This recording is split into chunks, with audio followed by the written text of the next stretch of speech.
stew, steel spoons, and steerage dreams, you are not gliding across the Atlantic in a grand ballroom. You are in the lowest deck of the RMS Titanic, known formally as steerage, and more colloquially as third class. It is April 1912, and the North Atlantic stretches endlessly around you. The smell of salt, steel, and coal lingers faintly in your clothes. The dining saloon is simple, functional, narrow, and filled with the clatter of cutlery and quiet conversation in many languages. But for a third-class passenger, this was not misery. It was, for some, the finest meal they had ever tasted in their lives. Third class aboard the Titanic was a step up from most ships of the time. For many immigrants heading to the United States, this was not just a voyage, it was a threshold between worlds, and their meals reflected that. The menus might seem plain to a modern reader, but they were far from meager. Breakfasts came with oatmeal, porridge, milk, fresh bread and butter, marmalade, and sometimes grilled herring. Lunch is called. Dinner by most passengers could include Irish stew, roast beef with brown gravy, or vegetable soup. The suppers were lighter: cold meat, cheese, pickles, and tea. The third-class dining room, located at the rear of the ship on F deck, accommodated over 400 passengers at a time. Meals were served in 2 sittings due to limited space. This room had white-painted metal walls and long pine tables anchored to the floor. The benches were also fixed, so everything felt bolted in place because it was. The room was lit by electric lights and warmed by hot water radiators, a significant comfort that many passengers had never experienced in their homes back in Europe. Service was minimal but organized. There were stewards assigned to third class, just as in the higher classes, though with far fewer per passenger. They delivered food from the galley below on D deck, which meant much of the meal preparation and plating occurred out of sight. There were no menus printed for third class. Instead, passengers simply sat and were served the designated meal of the day. There was little customization. What you got is what was cooked in bulk, but there was enough of it. That, in itself, was extraordinary. It is important to understand the context here. In 1912, many third-class passengers came from rural areas in Ireland, Scandinavia, and Eastern Europe, where diets were often seasonal, limited, and deeply affected by poverty. For some, meat was a rare luxury, reserved for special holidays. Titanic offered not just calories, but reliability. Hot meals, 3 times a day, in a clean and relatively warm room. With real cutlery and crockery, this was closer to a hotel than the steerage conditions on other ships of the same era. While Titanic was lauded for its opulence in first class, its treatment of third-class passengers was quietly revolutionary. Still, this was no grand banquet. The meals, while generous, were repetitive. Stews dominated, along with potatoes in various forms. There were no desserts in the way first and second class enjoyed them. For tea, you might have sweetened bread or a basic cake. The utensils were simple metal forks and spoons, no knives. Unless needed danned, everything had to be collected and cleaned quickly for the next round of passengers. The benches had no backs, and the tables bore the wear of constant use. The atmosphere, while not unpleasant, was practical more than pleasurable. Yet there were details that hinted at something more. The plates were ceramic. The tea came with milk and sugar. The bread was fresh. These were not scraps. They were carefully planned meals, designed to meet health regulations, avoid spoilage, and satisfy over 700 third-class passengers. Behind the scenes, Titanic's crew included over 30 kitchen staff, working across multiple galleys. The third-class meals were cooked on coal-fired ranges, which required constant maintenance and skill to operate evenly. Water had to be pumped, heated, and managed with care. Refrigeration was limited. Every potato peeled, every hunk of meat boiled, every bowl of porridge stirred had to be done by hand.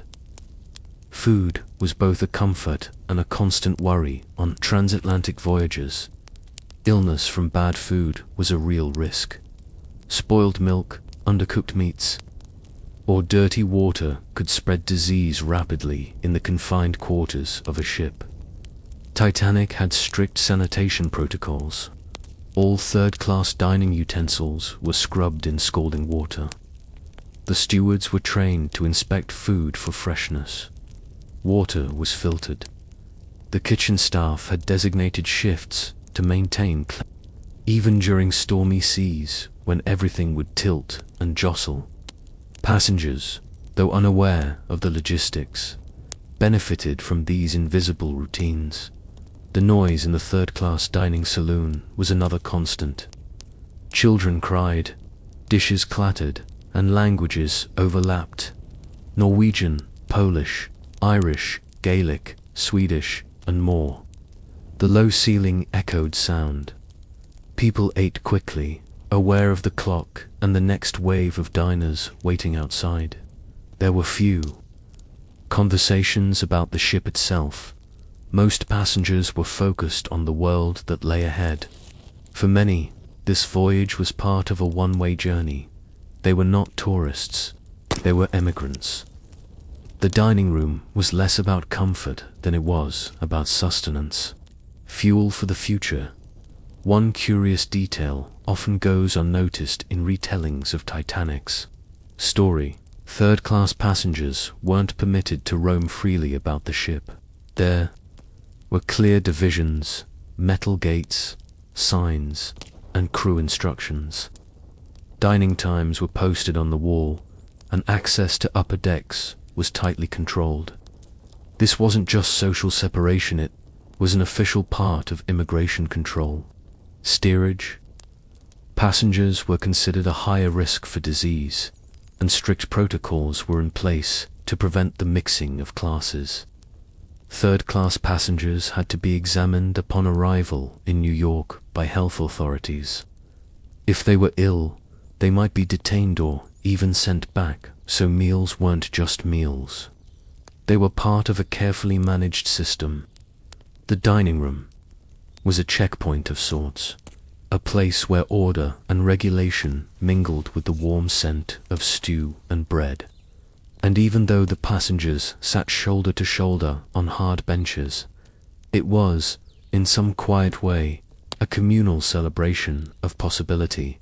And yet, the dining room was also a place of distance. Third-class passengers never saw the gleaming silver domes served to first class.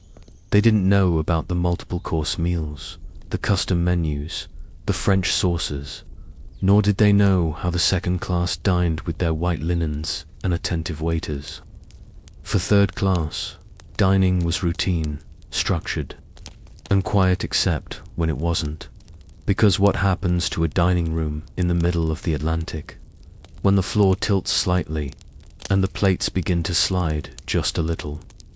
What happens when routine is disrupted not by luxury, but by uncertainty? You return to the dining saloon. It is the evening of April 14th, 1912. The same benches, the same pine tables, the same thick smell of boiled cabbage and tea. But something is different. At first, it is barely noticeable. A low vibration beneath the soles of your boots. A quiet murmur among a few passengers. The ship is still moving, steadily. But those with sharper instincts, those who have crossed oceans before, know that something has shifted. Dinner has just ended. The stewards are collecting plates. Some families linger, especially those with tired children or elders. Others are already shuffling back toward their shared cabins, located on G-deck, the lowest habitable level of the ship.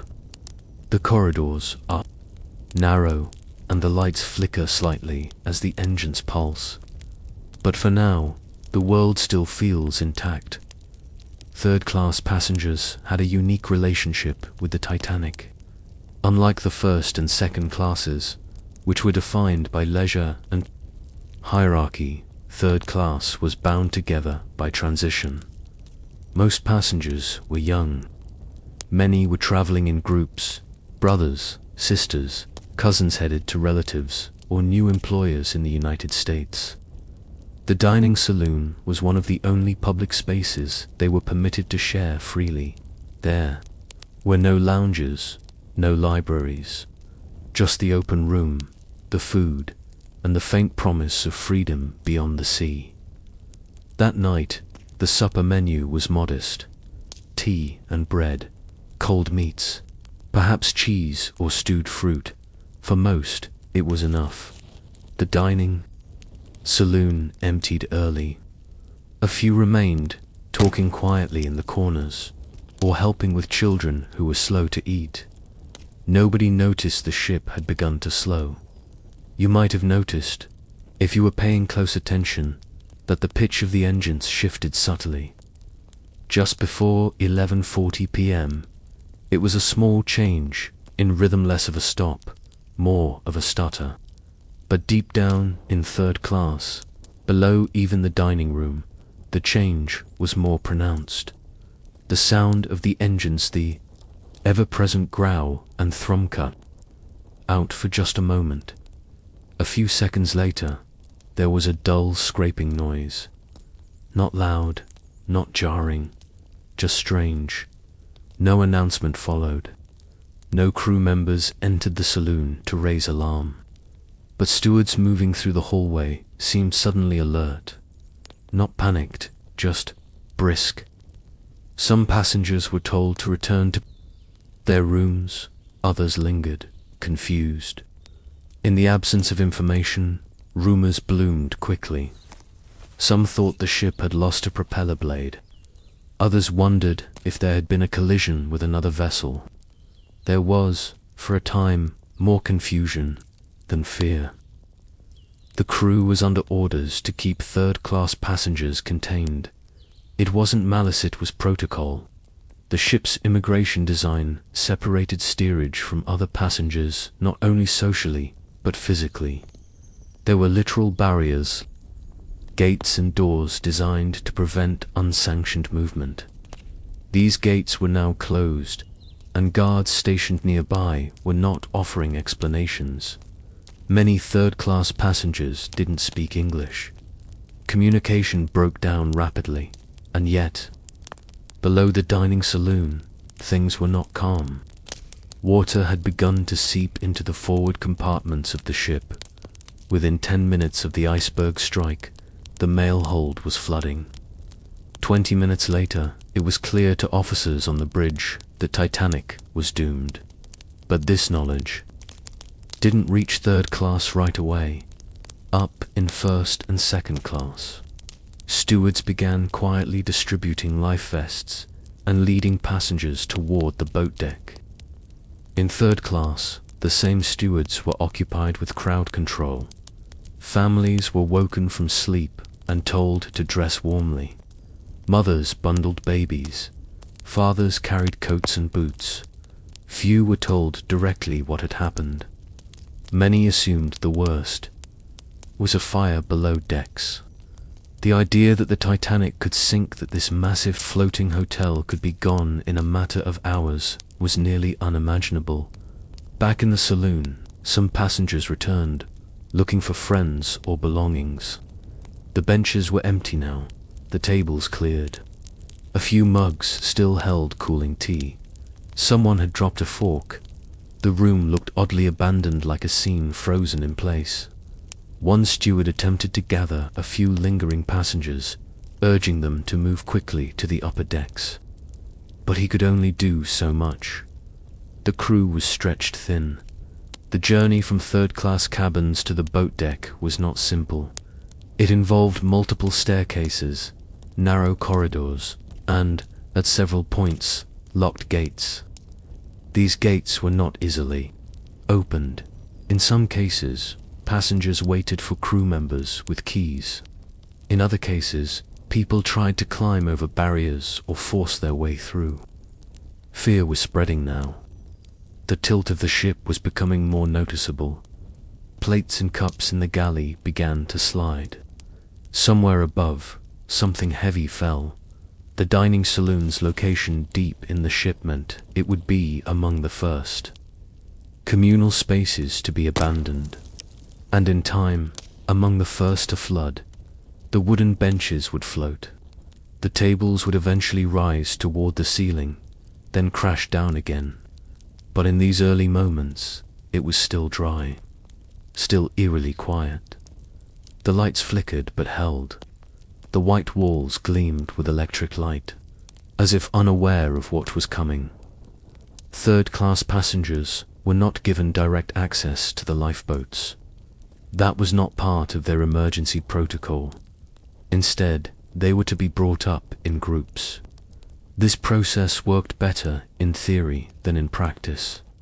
Language barriers, fear, poor signage, and locked passages turned a structured evacuation into something closer to chaos. Some stewards led passengers up, only to return and find their paths blocked. Others never returned at all. Some families stayed in the dining saloon longer than they should have, waiting for direction. Others, realizing the danger, moved swiftly. Among those were a few young men from Scandinavia who helped carry children up the stairs. Women from Ireland clutched rosaries and murmured prayers. A Polish couple carried their 2-year-old between them, weaving through crowds in search of an open stairwell outside the saloon. In the cold steel corridors, the tilt of the ship became harder to ignore. Water was rising below. You could hear it now, not a wave, but a persistent slosh. Wet boots slapped on the metal floor. The ship, once a fortress of modern engineering, now creaked and groaned like an old wooden house on the dining saloon. Someone, perhaps a steward or a lost passenger, turned off the lights. Not because of policy, just because it seemed like the right thing to do. And with that, the room went dark. So much of Titanic's tragedy is told from the top down from the grand staircase. The orchestras, the lifeboats dangling from ropes. But down here, where the meals were humble and the names largely forgotten, the experience was no less human. The last meals eaten here were not remembered for their taste, but for the strange stillness that followed them. And yet, what happened? In those final moments before evacuation, what did the last remaining passengers in that dining saloon say to each other, if anything at all? You stand on a staircase that was never meant to feel steep. The gentle slope you first notice is soon a deliberate angle, as though the ship itself is bowing. Beneath your feet, the vibration of the engines is gone. In its place is a hush so unnatural that every cough, every whispered prayer echoes like a cannon shot. The white-painted walls you passed earlier now appear grey in the flickering lights, and the smell of boiled cabbage from supper has given way to cold metal and damp wool. Around you, third-class passengers crowd the corridor leading up from the dining saloon.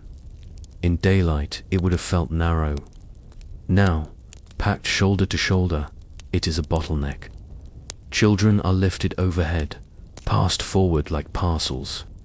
A steward, cap askew, shouts instructions that dissolve in a dozen languages. You catch fragments, life belts, women first, hurry. But the call that carries farthest is a single word, repeated with mounting insistence. Up dash, up dash, up dot. It has been less than 40 minutes since the iceberg struck. Yet time feels distorted. stretching and contracting in uneven intervals. One moment you sense the urgency of a sprint. The next, you stand immobile, wedged between suitcases and people who scarcely know each other's names.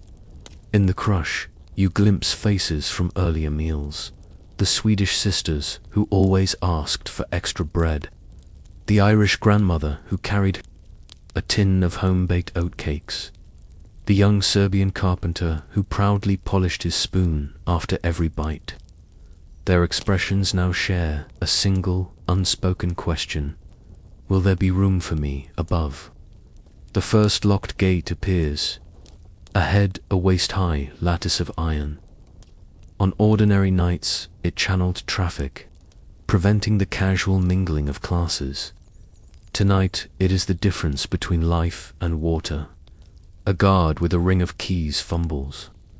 At the lock, hands shaking enough, the two passengers steady the lantern so he can see. When the latch finally clicks, a current of people surges forward, spilling onto the next landing. Someone thanks the guard in thickly accented English. Someone else crosses himself. You move with the tide, but for an instant you look back, down. The stairwell, the dining saloon, is visible through an open door. Benches askew. Tin cups rolling in slow arcs across the pine tables. A few blankets abandoned in haste slide to the floor as the ship lists further. The electric bulbs still glow, but they swing on their wires, casting wandering halos that make the room seem underwater already. It is a tableau of still life, ordinariness on the brink of erasure, and it strikes you that no one will ever sit there again. The last meal in that space has ended, not with a final course, but with silence. You are pushed onward. Another corridor, another gate, this one taller, padlocked. Arguments break out. Some insist there is another route. Others pound on the metal. At length, a crewman appears, breathless, unlocks the barrier, and waves you through without a word. You emerge onto the open well deck, where the Atlantic night assaults your senses. The air is colder than you imagined wind could be, and the sky is so clear it feels wrong to speak beneath it. From here you can finally see what the hull has. Hidden, the bow dipping, the stern lifted imperceptibly higher. Stewards hand out life belts in stacks, more than they can tie. You fit one over your coat, fumbling with the tapes. A stranger knots them for you. Around you, clusters of passengers repeat the gesture, some with practiced calm, others trembling so hard the cork pads judder against their chests. Beyond, on the boat deck, lanterns bob like fireflies around the davits. The hiss of steam venting from relief valves mingles with the creak of pulley ropes and the occasional disorienting wail of a ship's whistle somewhere in the dark. It is here waiting, in the cold that the hierarchy of the dining saloon dissolves. In line for lifeboats, no one asks whether you ate stew or oysters, whether your tea came with sugar or silver service. A Belgian mother offers her shawl to an English child who has none. A Welsh miner lifts a French toddler over the gunwale of a boat already lowering, promising to find the boy's parents. Languages intertwine, but the grammar is now instinct. Save the small, comfort the frightened, brace for water. When your turn comes, an officer blocks the way, women and children. Only, you hesitate, neither child nor mother, and in that heartbeat the boat is full. It descends like a lantern sliding into black water, ropes squealing through the blocks. Another boat is swung out, but you count heads already packed. Somewhere behind, a steward orders men forward to help with tackles. Those who obey find themselves enlisted into labor rather than rescue. Minutes blur. You help haul a collapsible boat across the deck, hands numbed by frost. You pass tin pails of water to douse a small fire sparked by falling embers from a funnel. You tighten knots for a group of Italian cousins, too nervous to steady their own ropes.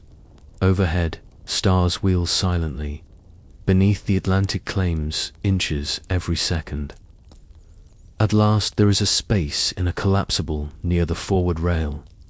A steward gestures. Get in now. You climb awkwardly over the canvas side, legs shaking from more than cold. The boat rests on the tilting deck, awaiting enough hands to lower it. Around you, cork lifebelts rub and creak as people shift to make room. Someone whispers a prayer in Gaelic. Another hums a lullaby in Norwegian. No one speaks of supper, but you realize you can still taste the bread crust you pocketed from the saloon now, a sodden lump in your coat. The descent is jerky, rope alternating between taut and slack. Midway down, seawater splashes your boots icy. Immediate, when the boat touches the ocean, the shock of motionless water feels surreal after the ship's constant vibration. Oars are unshipped. A young stoker, face smeared with coal dust, mans one near you. Ordered to row, he pulls not with the rhythm of a practiced sailor, but with the fierce, uneven strokes of survival. As the distance widens, you see Titanic anew. Lights still ablaze, bowsprit swallowed by black water. The great funnels etched orange against stars by the glow of boiler fires, venting through ruptured flues. Somewhere inside, the dining saloon now fills rapidly. Crockery clinks, once more this time not by human hand, but by the current lifting plates from tables, spinning them in a slow ballet that no eye will witness. Benches rise, topple, and float like ponderous timbers. The smell of stew is gone, replaced by cold brine. Hours pass in the lifeboat minutes, strung on a thread of fear and frozen breath. You hear the ship's final agony, machinery breaking free, a roar like thunder in a stone canyon. When the lights wink out, the night becomes a page freshly inked. Then the bow disappears, and finally, with a groan so low it seems subterranean, the stern rises and slides under. The Atlantic swallows the dining saloon last, as if reluctant to douse so many small hopes. Silence follows, broken only by the slap of waves against the canvas. In that darkness, you think of things you never noticed in the saloon. The pattern of scratches on the pine tables, the echo made by a ladle striking a stew pot, the way stewards lined cups, rim to save space. You wonder where those objects drift, now spread across 2 miles of water above the seabed, bearing witness in silence to meals unfinished. When rescue finally arrives, you climb aboard the Carpathia, numb from cold and grief. In the makeshift infirmary, blankets replace lifebelts. Mugs of hot coffee replace tin cups of tea. Yet the dividing lines of class persist even here. Subtle but unmistakable, survivors from first and second class are interviewed first. There. Cabin numbers recorded with scrupulous care. Your own details a scribbled note about steerage. A mangled spelling of your surname will appear much later in the passenger lists, if at all. In the weeks that follow, inquiries dissect every mechanical failure, every misread message, every missing pair of binoculars. Yet few officials dwell on the dining saloon in third class. It is mentioned only in passing as a location on a blueprint, flooded by 045. Newspapers focus on captains, financiers, and millionaires lost. The ordinary passengers earn footnotes. Steerage family, Scandinavian laborer, Irish domestic. Their last supper menu is rarely printed. Their benches, now seabed lumber, never headline the story. But in hidden ways, the memory of that room lingers. Safety regulations change. Lifeboats must now accommodate every soul on board. International agreements demand drills in multiple languages. Future liners redesign passageways so no class is trapped behind gates. All because hundreds of quiet dinners ended in darkness, their plates still warm. Years later, aboard emigrant vessels no grander than ferries, stewardesses will ladle soup for new waves of passengers. Metal bowls clatter, children fidget, languages mingle. A perceptive traveler might notice that the benches are not bolted quite so tightly, that the exit signs appear in multiple scripts, that life belts hang within sight of every table. Few of those travelers will think of Titanic. Fewer still will picture the damp pine tables where potatoes cooled under electric lamps. But the ghost of that dining saloon shapes their voyage all the same. And you, years older now, settled perhaps in a tenement on some American harbor, street occasionally tastes cabbage, and remember the way the ship trembled before silence. You recall the smell of coal smoke mixing with kitchen steam, and the sound of a fork skittering across pine. You remember strangers tying your life belt, and how you never learned their names. In quiet moments, you wonder what became of the ceramic plates drifting in darkness, or the steward who turned off the lights, or the half-eaten bread slice that floated free like a pale feather. Most nights you forget. Life is work and rent and family, and memory dulls like the tin spoons you once polished. Yet sometimes, in the hush before sleep, you revisit that long, narrow room. You picture the benches restored, cups stacked, stew simmering. You hear distant footsteps, a child laughing in Swedish, a steward's polite tea, offered in practiced English. You see yourself at the table again, on the cusp of a continent and a future, unaware of how quickly a meal can become a final marker in time. Was the dining saloon merely a place to eat, or was it a fragile bridge between the old world and the new, between hunger born of poverty and the uncertain plenty of opportunity?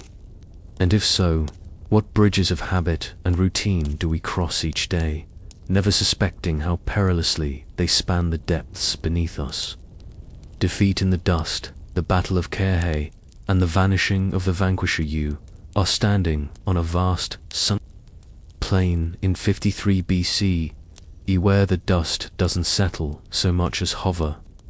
The landscape is flat, arid, and cruelly open, the kind of space that humbles anyone who dares march across it with confidence. This is Mesopotamia, a land between rivers, but here, near the town of Carhay, the rivers are far enough away to be of no comfort. You wear Roman armor, though it feels heavier than it did yesterday, not from fatigue, but from dread.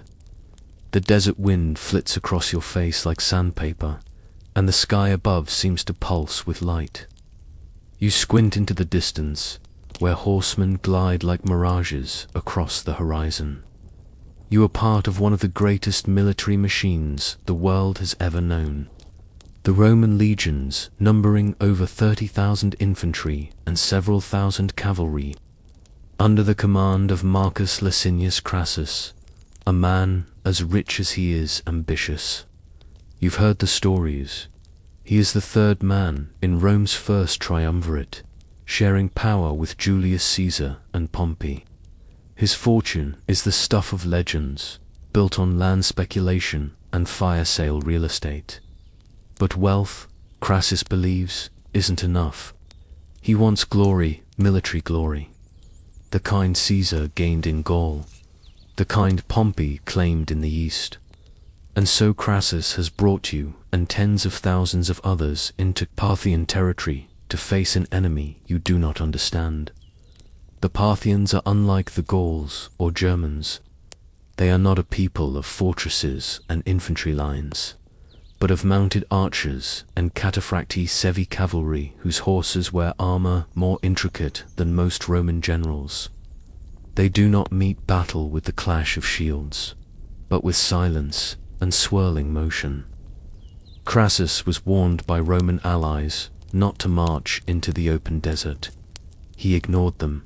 He was offered guides who knew the land. He declined.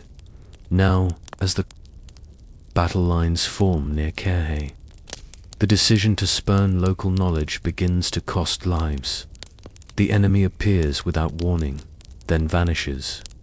Their arrows rain from beyond the reach of Roman javelins.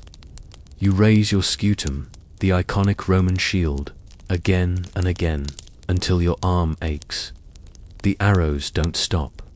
They arrive with terrifying accuracy and frequency, piercing shields, armor, and flesh, and still the Parthians do not close. They ride in circles, replenished from supply camels trailing behind them, armed with thousands more arrows. Roman tactics built for close engagement and rigid formations are useless in this infernal dance. When Crassus orders the cavalry to charge, they are enveloped and annihilated.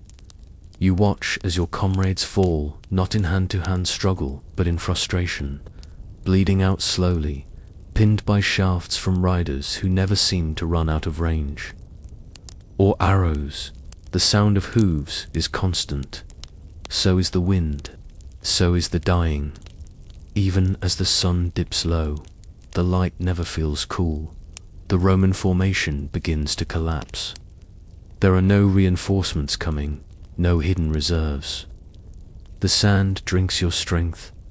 Crassus tries to negotiate late that evening, his pride bleeding like his army. But the Parthians are not interested in terms. They offer his severed head instead to their king, wrapped in mockery and Roman cloth.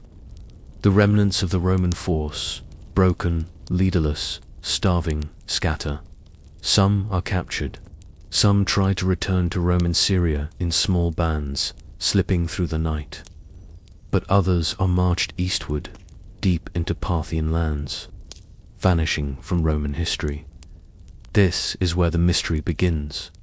Of the thousands of Roman soldiers captured after Carhae, a significant portion were said to have been marched east and put to use as military labor and auxiliary troops.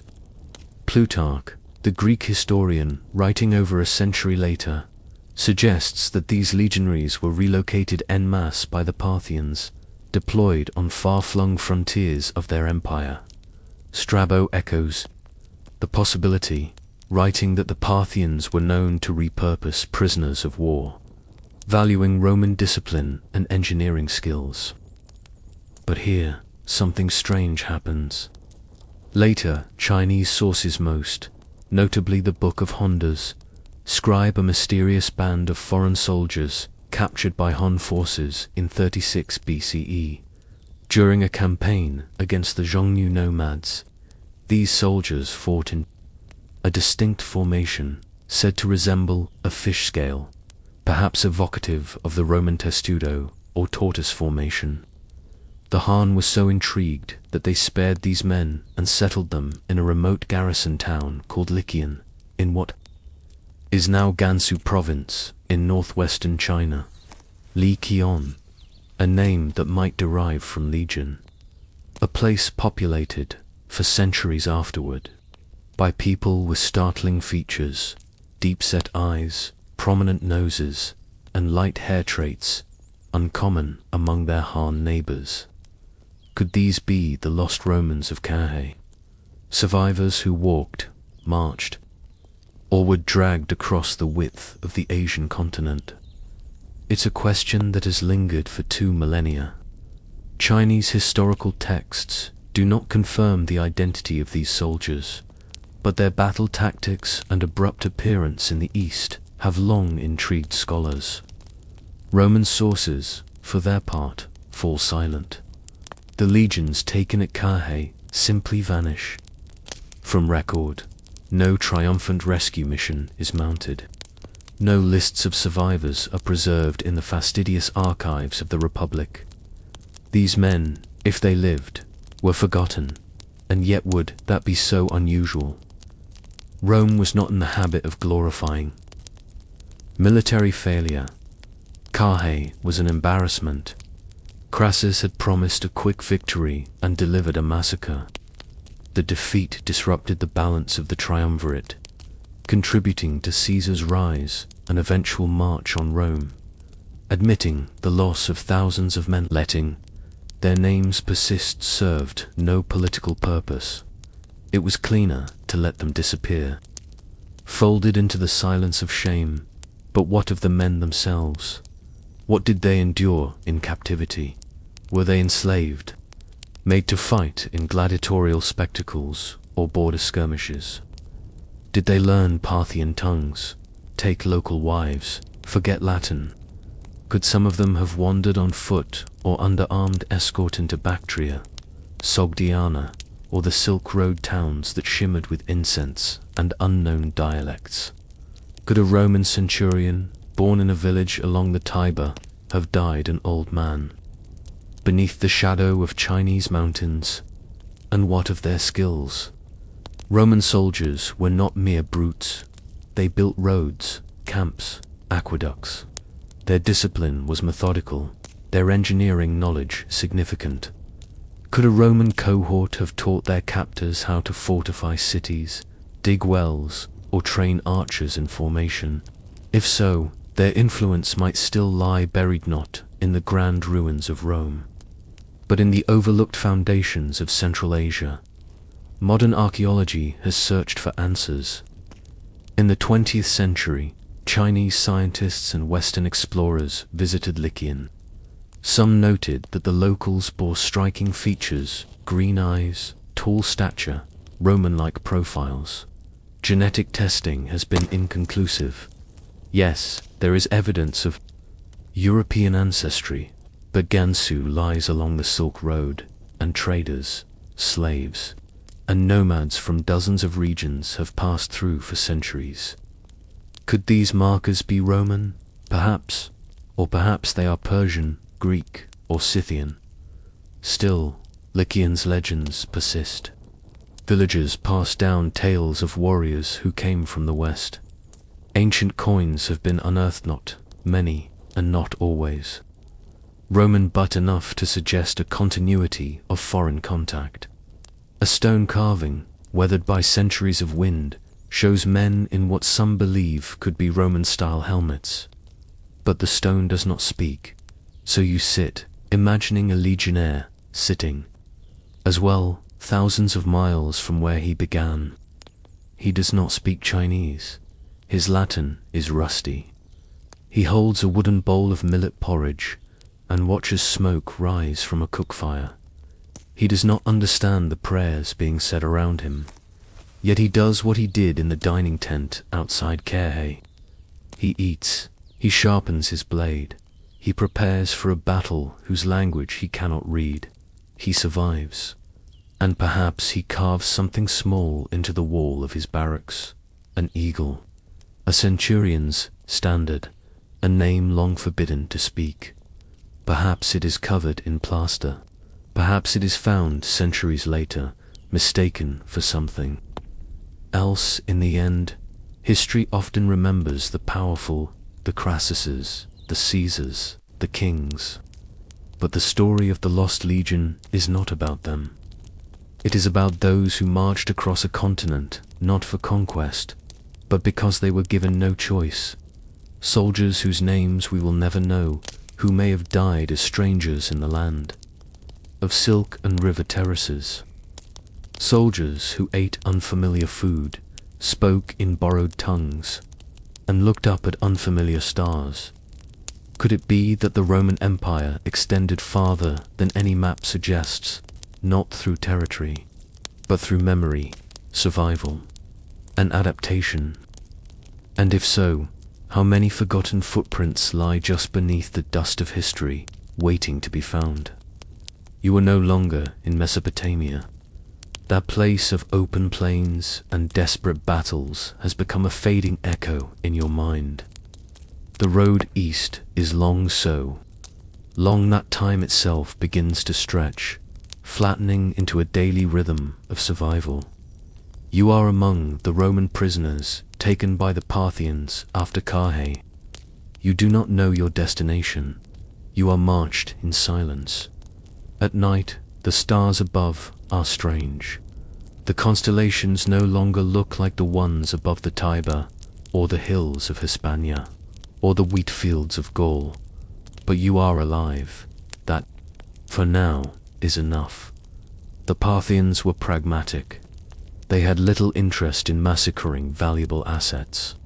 Roman soldiers were trained, organized, and accustomed to hardship. A defeated legion, stripped of its pride but not its discipline, could still be useful. You and your comrades are sent eastward, not west, back toward Rome, but deeper into Parthian territory, perhaps even beyond its borders.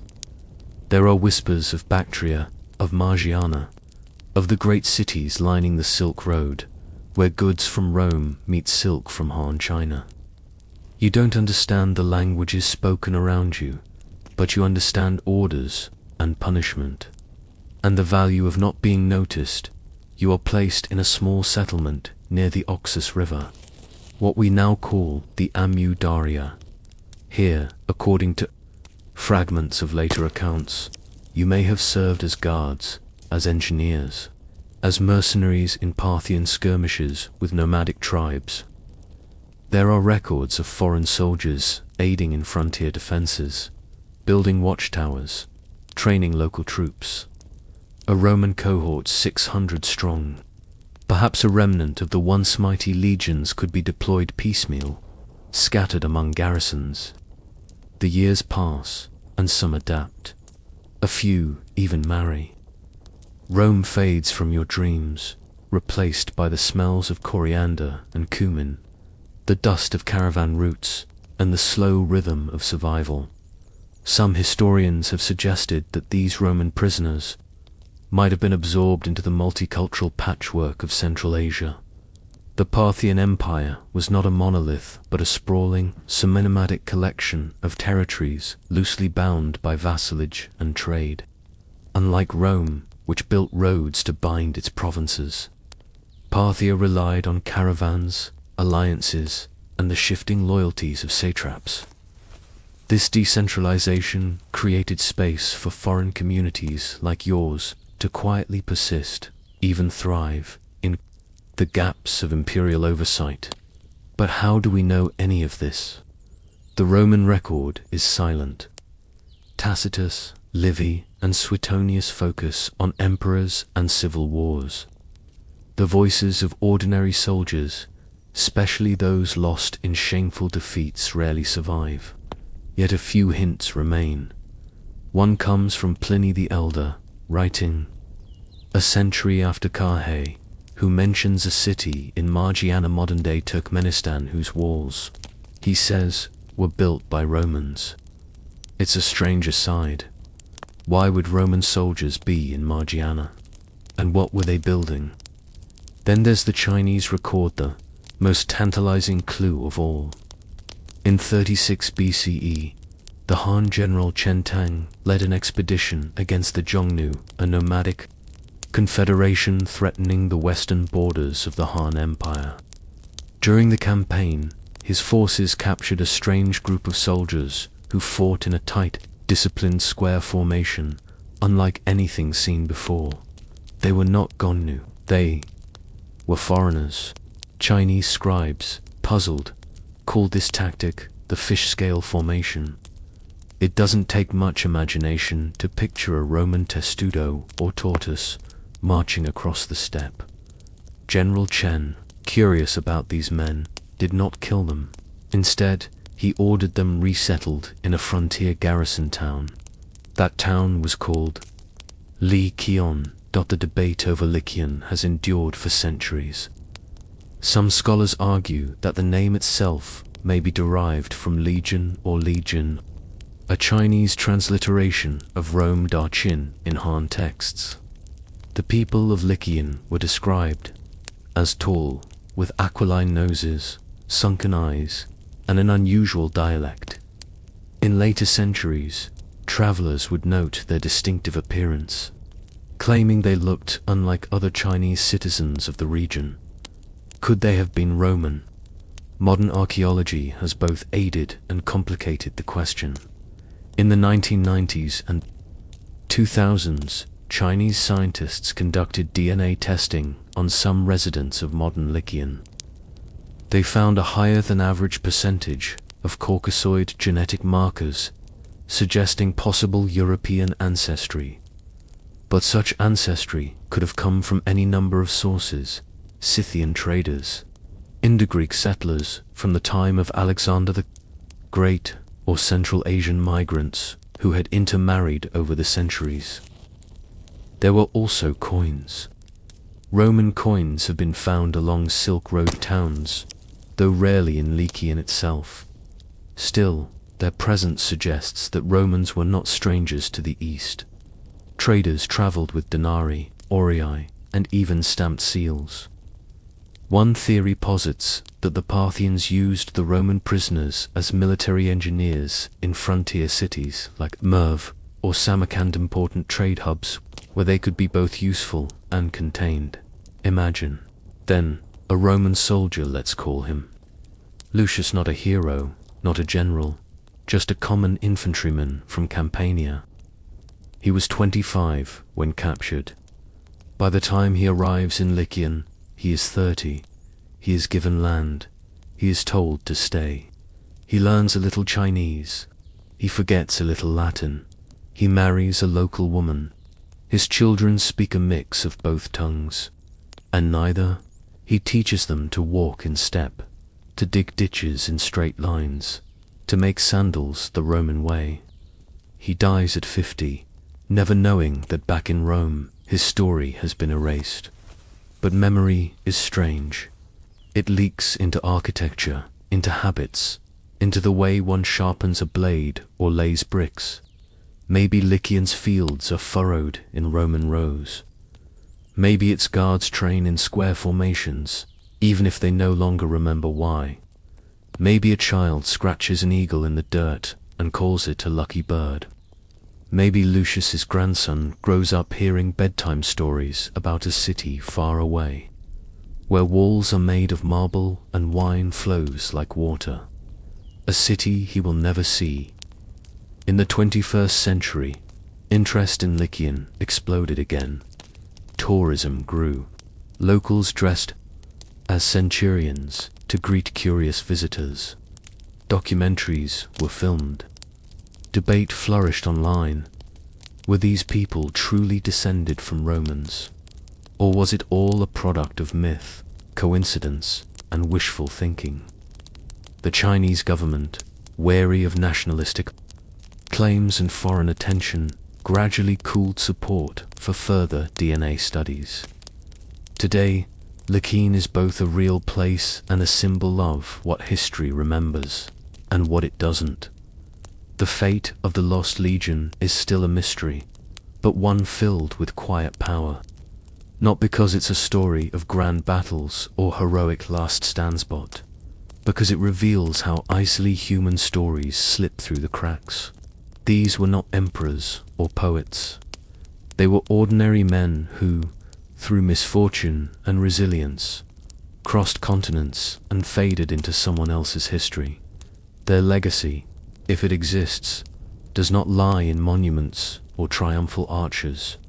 It lies in forgotten walls, in the ways roads were laid, in faces that bear traces of 2 continents, and in names recorded in languages no longer spoken. It lies in the spaces between empire and exile. And so we are left with questions. Were they Roman until the end? Or did they become something else entirely? Did they forget where they came from? More remember it every morning as they looked east toward the rising sun. You wake up early. The town around you stirs slowly, just as it has every day for decades. The roosters sound the same as they did in Syria. The sky is paler here and colder in the mornings. You walk along a narrow road perhaps laid by your grandfather, or perhaps older than memory. It's lined with worn stone, carved and cut in a pattern that feels familiar but unplaceable. There are no eagles on the standards anymore, no standards at all. But some of the houses still have tiled roofs. The farmers still irrigate in measured channels.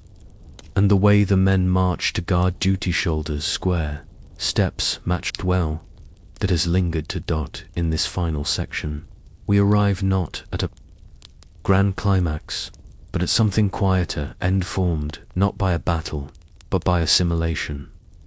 If the Roman legionaries captured at Carrhae did indeed make it to Central Asia, then their story became something utterly mundane. They lived, adapted, and disappeared into history not through erasure, but through living too long to remain exotic. Their presence became unremarkable, their language died out, their customs faded. But pieces of them may still remain in ways that are harder to record, but no less real. This is the paradox of history. It remembers what is loud, what is violent, what is written down. But most of life is not written down. Most of survival is quiet. We have grand records of Julius Caesar and his commentaries, of Cicero's letters, of the laws and treaties of the Senate. But we do not have the journal of a centurion in Lycian. No diary, no gravestone, no final letter home. Instead, we have shadows, a coin, a wall, a legend told by a traveler. For centuries, the idea of a Roman-Chinese encounter was treated as fantasy. But today we know better. The Romans and the Chinese were aware of each other. Roman glass has been found in Han tombs. Silk from China was prized in Roman marketplaces long before Carrhae. Embassies, merchants, and mercenaries moved across the Silk Road in both directions, slowly, quietly, often undocumented. What was once considered fiction is now plausible. What was plausible may, in fact, be true. And so we come to a village. It might be Lycian, or it might be some other forgotten outpost in the edge of Margiana, or in the hills of Sogdiana. The buildings are made of clay and timber, the fields laid in rectangles, the wells dug with unfamiliar but purposeful care. Here, perhaps, is where the last of the lost legion grew old. There are signs, if you look closely. The burial mounds are longer than the typical Han-style graves. One grave bears a shield motif. Another has a name carved with characters that seem foreign, possibly corrupted Latin. It's hard to say. Nearby, a child plays with a toy horse for legs, wheels, and a rider atop it. The design is simple, but unmistakably Western in style. The child's name, perhaps it is something like Woe, maybe derived from Lucius over the centuries of mispronunciation and linguistic drift. Or maybe it's just a coincidence. A modern archaeologist sifts through layers of dirt, brushing aside sand from a shard of ceramic. It bears a marker-scratched X within a circle. It could mean anything, a unit symbol, a maker's brand. The archaeologist shrugs, takes a photo, and sets it aside. There is too little context to be certain. History demands more than fragments. It demands connections, proof, certainty, but human life rarely leaves those behind. Back in Rome, of course, no one remembered them.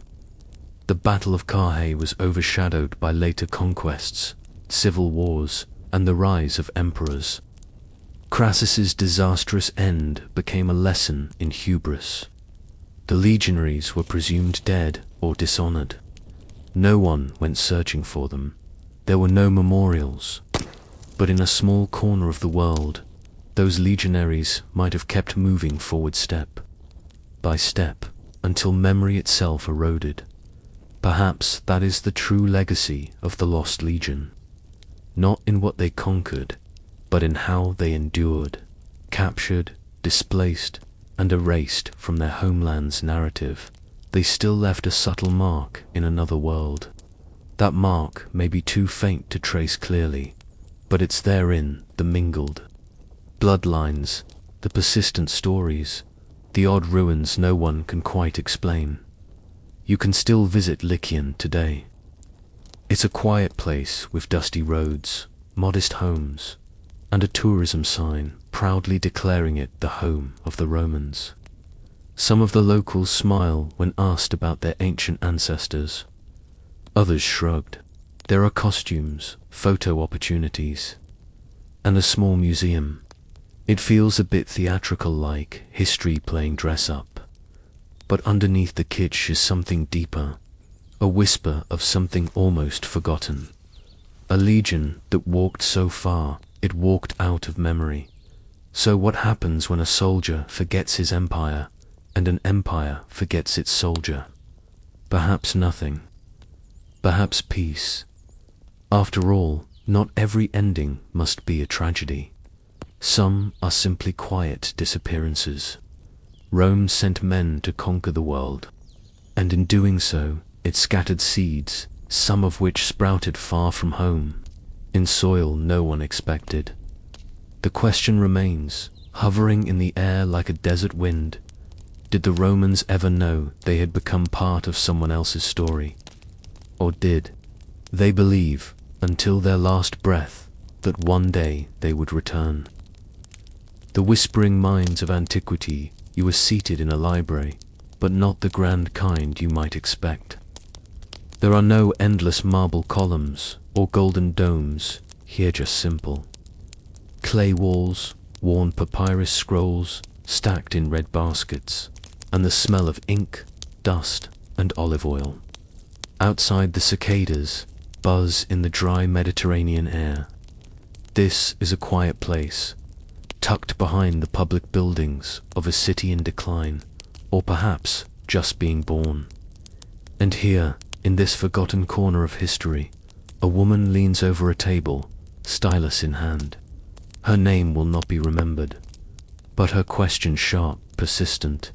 Curious are the foundation for everything that will come after. We often think of the ancient world as dominated by men, and, in many ways, it was. The great orators, generals, and emperors whose names echo through time were overwhelmingly male. But beneath that surface, hidden in the cracks of scrolls and the footnotes of historians, were women who thought, questioned, and taught.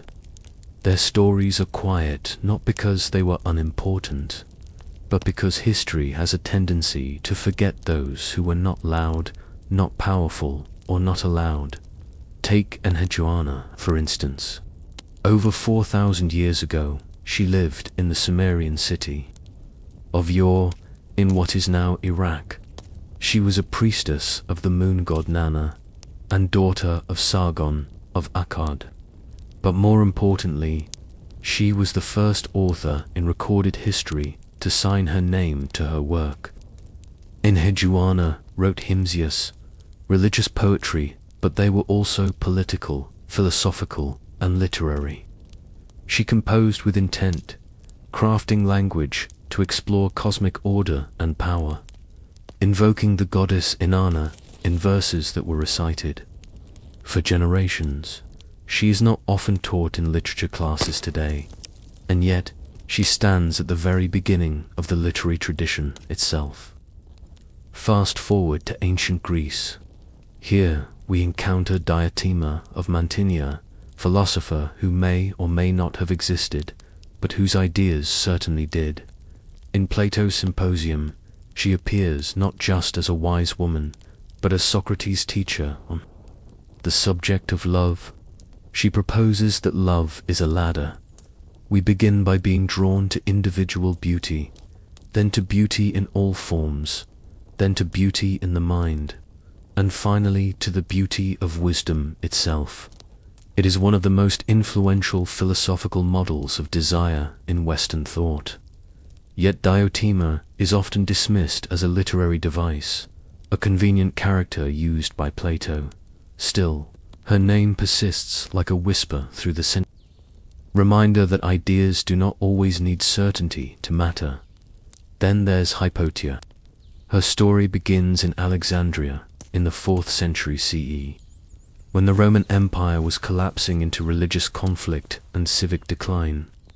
She was the daughter of Theon, a mathematician and astronomer, and she exceeded even his reputation. Hypatia taught philosophy, mathematics, and astronomy subjects, often closed to women. Students traveled from across the empire to hear her speak. She walked openly in the agora, dressed in a philosopher's robes, engaging in public discourse. Her presence alone was a quiet rebellion, but Alexandria was changing. The tension between pagan and Christian factions was growing violent. Hypatia, as a symbol of classical learning and religious tolerance, became a target. In 415 CE, she was murdered, dragged from her chariot, and brutally killed by a mob. Her death has been retold many times, as a martyrdom, as a tragedy, as a metaphor for the fall of reason. Yet what we often forget is that long before her death, Hypatia lived a full life of study and teaching. Her murder was not the most important thing about her hit was simply the part history remembered best. And what of other ancient worlds? In China, Banzhao stands out. Born during the Han dynasty, she completed her brother's historical record after his death, the Book of Han, a foundational text of Chinese history. But Banzhao did more than continue his work. She was a scholar in her own right, writing essays on education and morality. Her Lessons for Women became one of the most influential texts in Chinese history, not because it enforced patriarchal values, but because it subtly worked within them, encouraging education for girls and literacy in women, arguing that intellectual cultivation strengthened families. In India, we find women like Gargi Vaishnavi, a philosopher mentioned in the Upanishads texts from around the 6th century BCE. Gargi engaged in public debate with male scholars, including the great sage Yagnavakya. Her questions were metaphysical, probing the nature of existence, space, and the soul. In one of the most remarkable moments in early Indian philosophy, she presses Yagnavakya so far that he refuses to answer her final question. She does not lose, she silences the master. These women were not anomalies. They were part of a longer, broader intellectual culture that allowed women's minds to flourish in quiet, limited, and often overlooked ways. The tragedy is not that they were few, it is that their contributions were left unrecorded or intentionally erased. How many scrolls by female hands were lost in the fire at Alexandria? How many questions asked in Babylonian temples went unpreserved? Some may ask, why does this matter? What can ancient female scholars teach us today? They show us that intellect knows no gender, that power and visibility are not the same thing as impact, and that even in times when the world closed its doors to women, a few still found ways to climb through the windows, to whisper ideas that would outlast kings and generals. And yet, the silence remains. There are names we will never recover, questions we will never know were asked. Could it be that in some quiet corner of the ancient world and a Nile riverbank, or in a Persian courtyard, there was a girl writing with a reed pen, her ideas unrolling across clay or parchment, never to be read again? You rise early in a stone-built monastery perched atop a mist-covered hill. The light is soft, the morning cool. Inside, candlelight flickers across rows of vellum manuscripts. A woman in a plain habit carefully trims a quill. Her fingers are ink-stained, her eyes are tired. She is not a famous philosopher or royal scribe. She is a nun, silent, obedient, and patient. Yet without her, much of what we know about the ancient world would have vanished. As the classical era faded into the early Middle Ages, so too did the more visible roles of women in scholarly life. Libraries fell, cities shrank, wars and conversions erased the old temples, academies, and schools. But knowledge has always had a way of hiding in the quietest places, and women so often excluded from the great halls of learning became caretakers of memory in cloisters, domestic spaces, and oral traditions. One such guardian of learning was Hildegard of Bingen. Born in 1098 in what is now Germany, she was a Benedictine abbess, composer, mystic, and scholar. Despite her isolation within a convent, Hildegard managed to correspond with emperors, popes, and bishops. Her writings ranged from theology to medicine, from botanical classification to visions of the cosmos. She composed music in her own notation system and invented a secret language for her community. In an era when most women were illiterate, Hildegard's intellect burst through the constraints of her station, not by opposing the system directly, but by working within its spiritual authority. Meanwhile, across the Islamic world, during its golden age, scholarship flourished in Arabic, Persian, and other languages. Here, the presence of female scholars is less well documented, but no less significant. In cities like Baghdad, Cordoba, and Cairo, women participated in intellectual life more openly than many in the West might expect.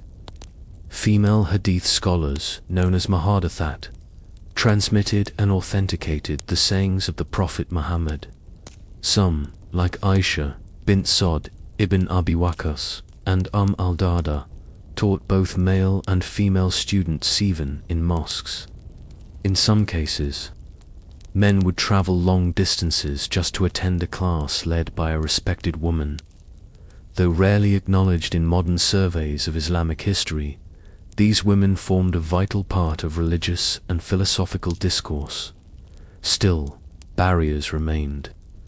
Many women scholars had to navigate their visibility carefully, avoiding social scrutiny while continuing to write, teach, and copy texts. Manuscripts from medieval Persia and Anatolia sometimes bear female names not on the title page, but in the margins, as if the women were permitted to touch knowledge, but not own it. A few bold exceptions, like Fatima al-Fihri, dared to found entire institutions. Fatima, in the 9th century, established the University of Al-Qarawiyyin in Fez. Morocco often cited as the oldest continuously operating university in the world. In Christian Europe, convents became both sanctuary and scholastic refuge. Women like Hotsvitha of Gandersheim, a 10th century nun in what is now Germany, composed plays and poems in Latin modeled after Roman writers like Terence. Her works were not preserved in major centers of learning, but in quiet monastic archives. Even centuries later, her writings remained largely forgotten, we discovered only in the Renaissance. Then there were the anonymous ones, the women who, over generations, copied religious texts, classical treatises, and scientific works by hand.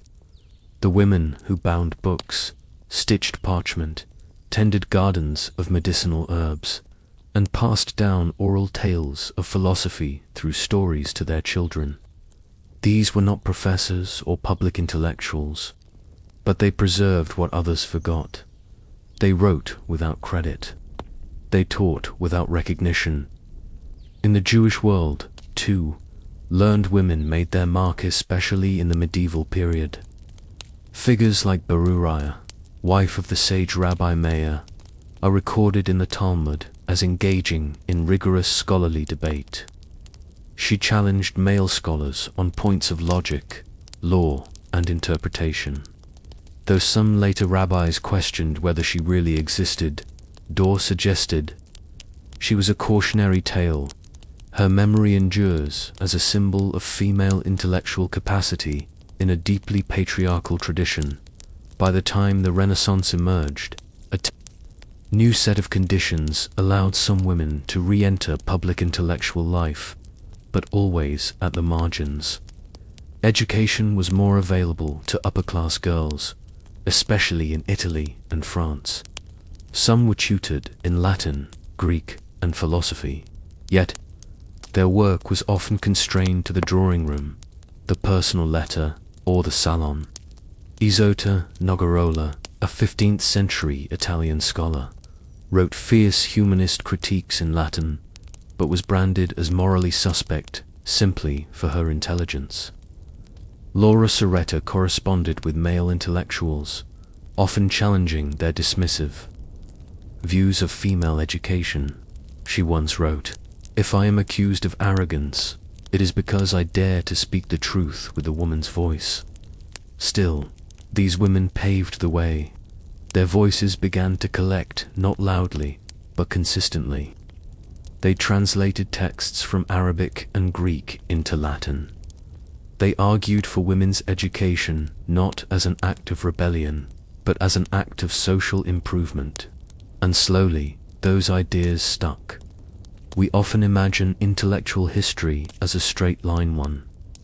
Great mind handing the torch to the next. But the truth is more like a web. A tangled, fragile web, woven from invisible threads. And many of those threads were laid by women whose names are barely remembered or not remembered at all. They didn't build universities or write manifestos. They whispered, they preserved, they endured. And so the question becomes, how much of what we know, how much of our science, philosophy, and culture survives only because a woman, somewhere, chose to remember what the world wanted to forget?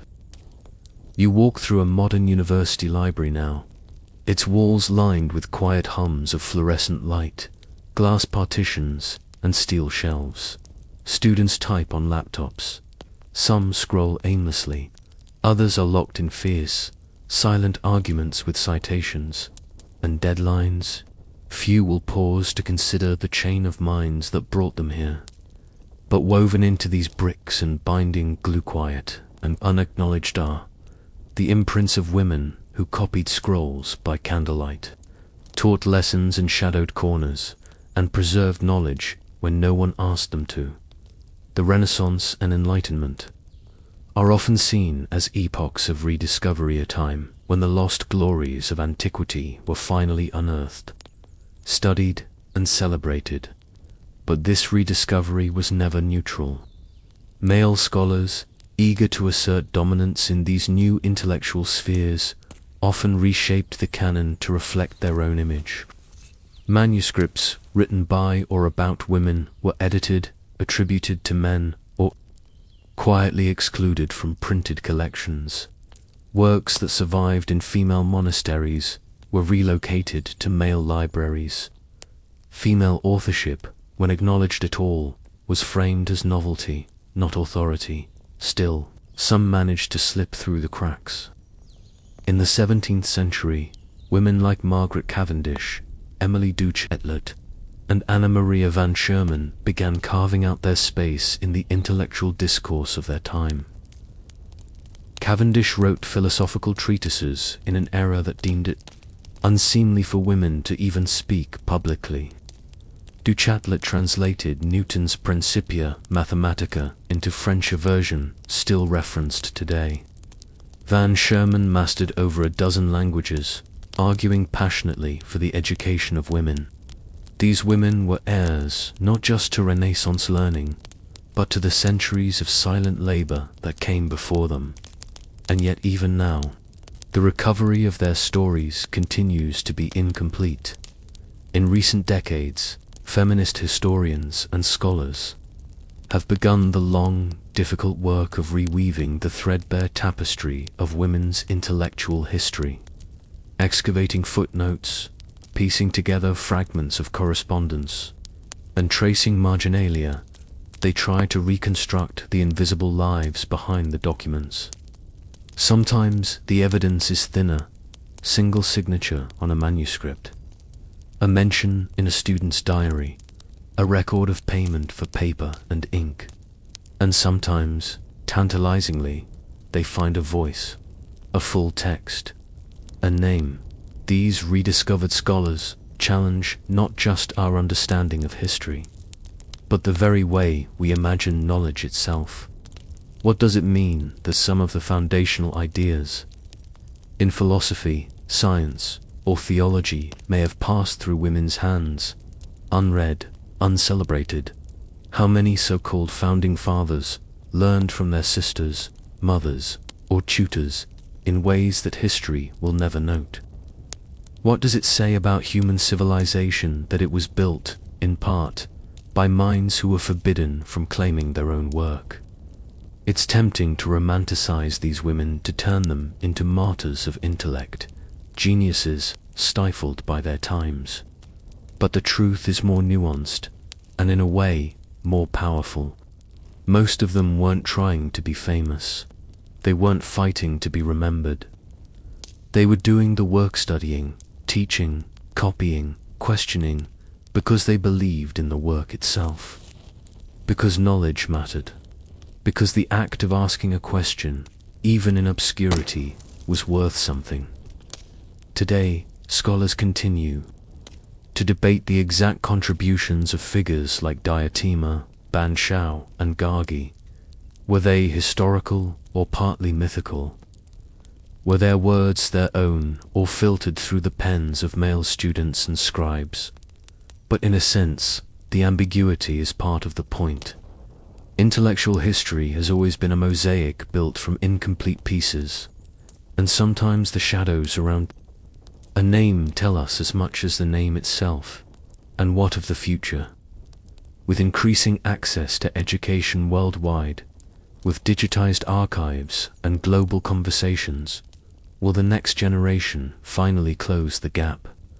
Will the intellectual legacy of women become part of the default story?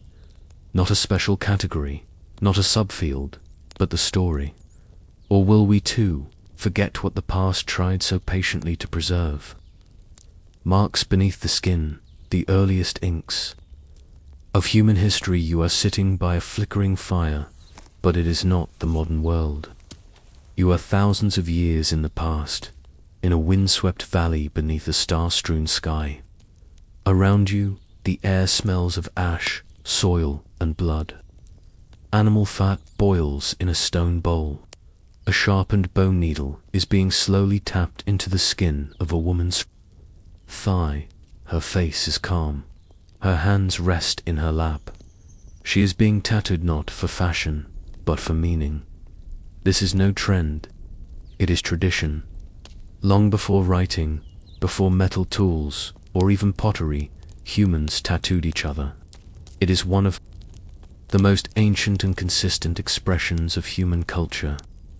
Archaeologists have found tattooed mummies across nearly every continent, reminders that long before civilizations rose and fell, people were already leaving marks beneath the skin. The oldest known evidence comes from CIV, the Iceman, a naturally mummified body discovered in the Alps between Austria and Italy.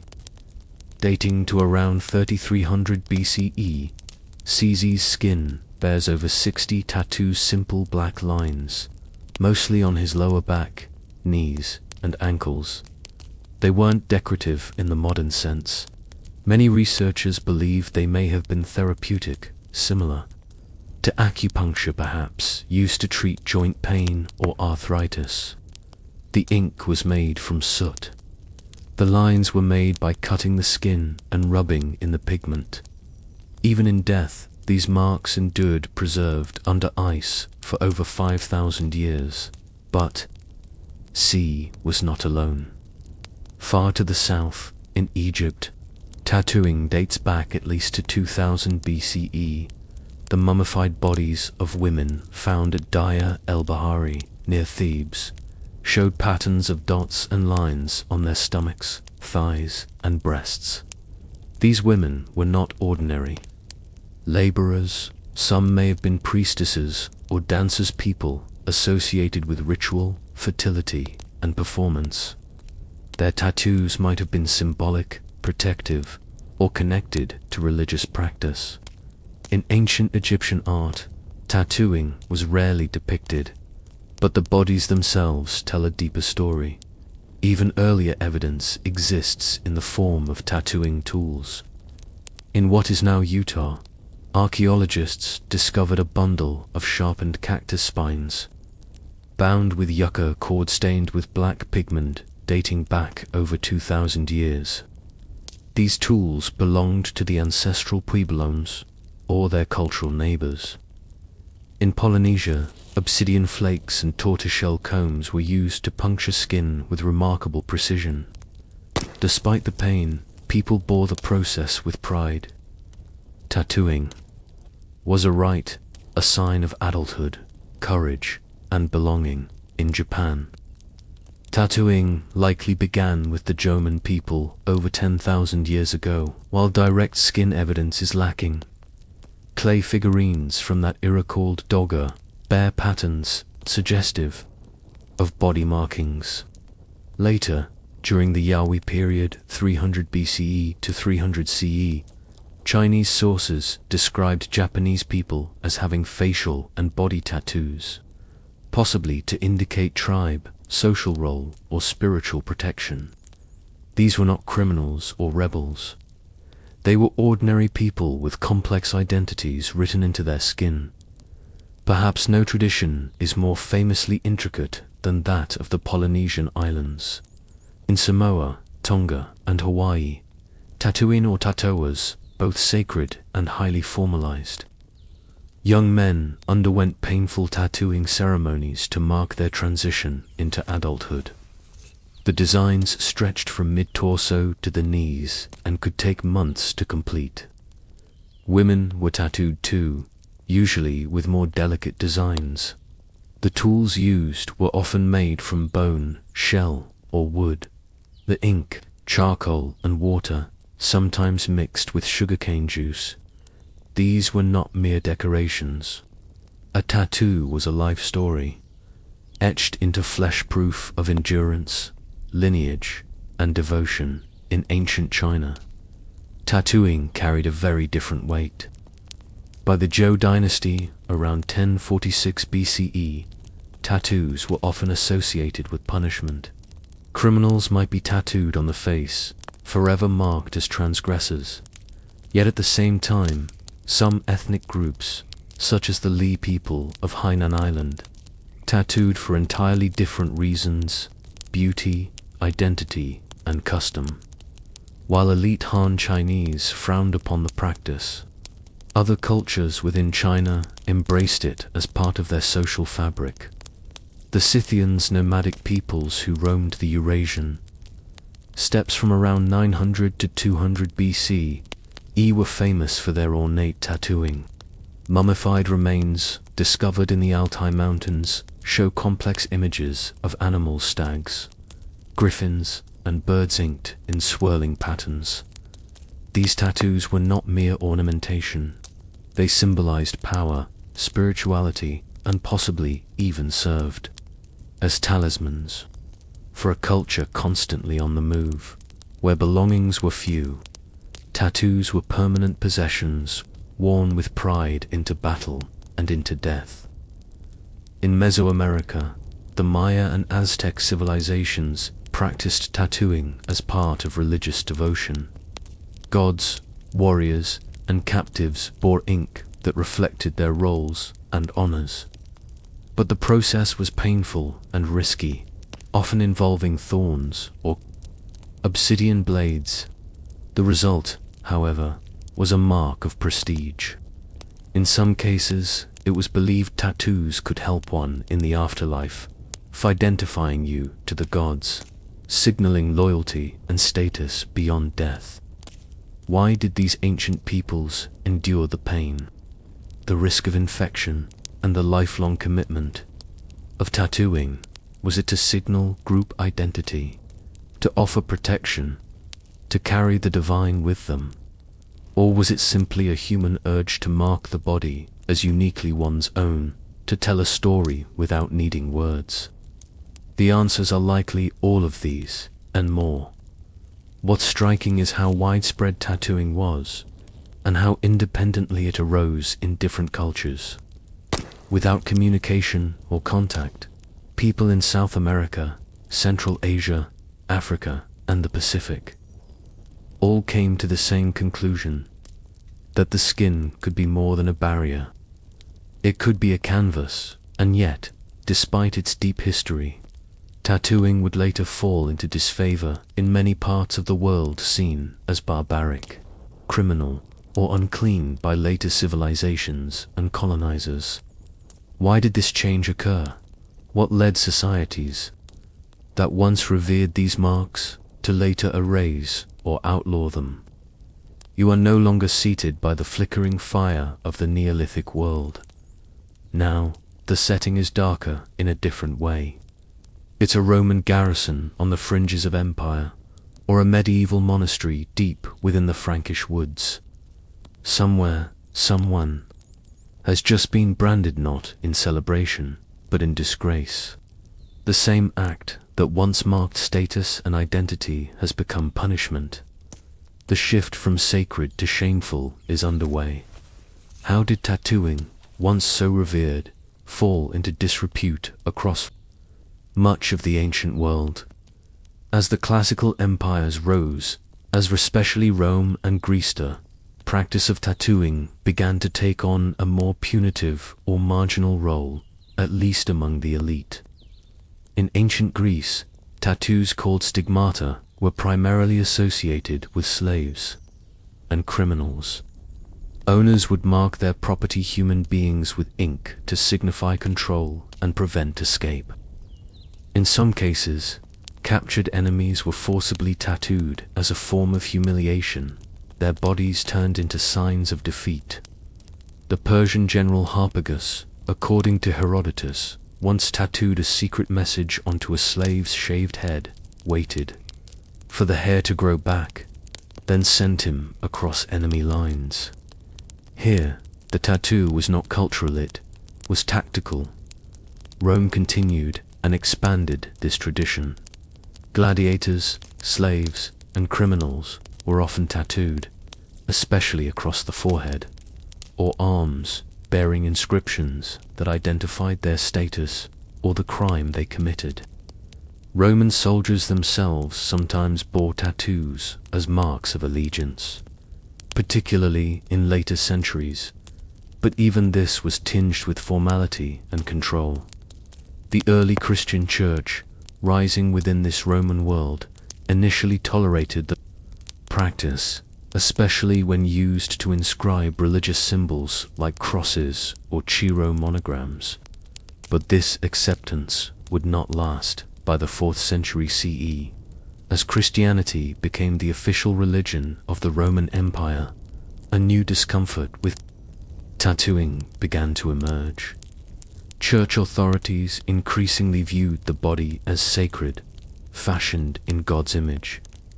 To deface it, even with meaningful symbols, was to mar a divine creation. This was partly theological, but also cultural.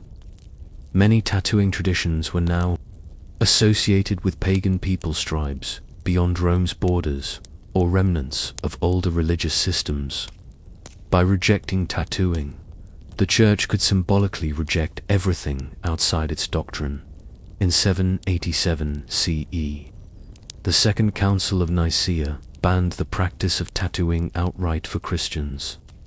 From this point on, religious authorities treated tattoos not as spiritual enhancements, but as spiritual threats.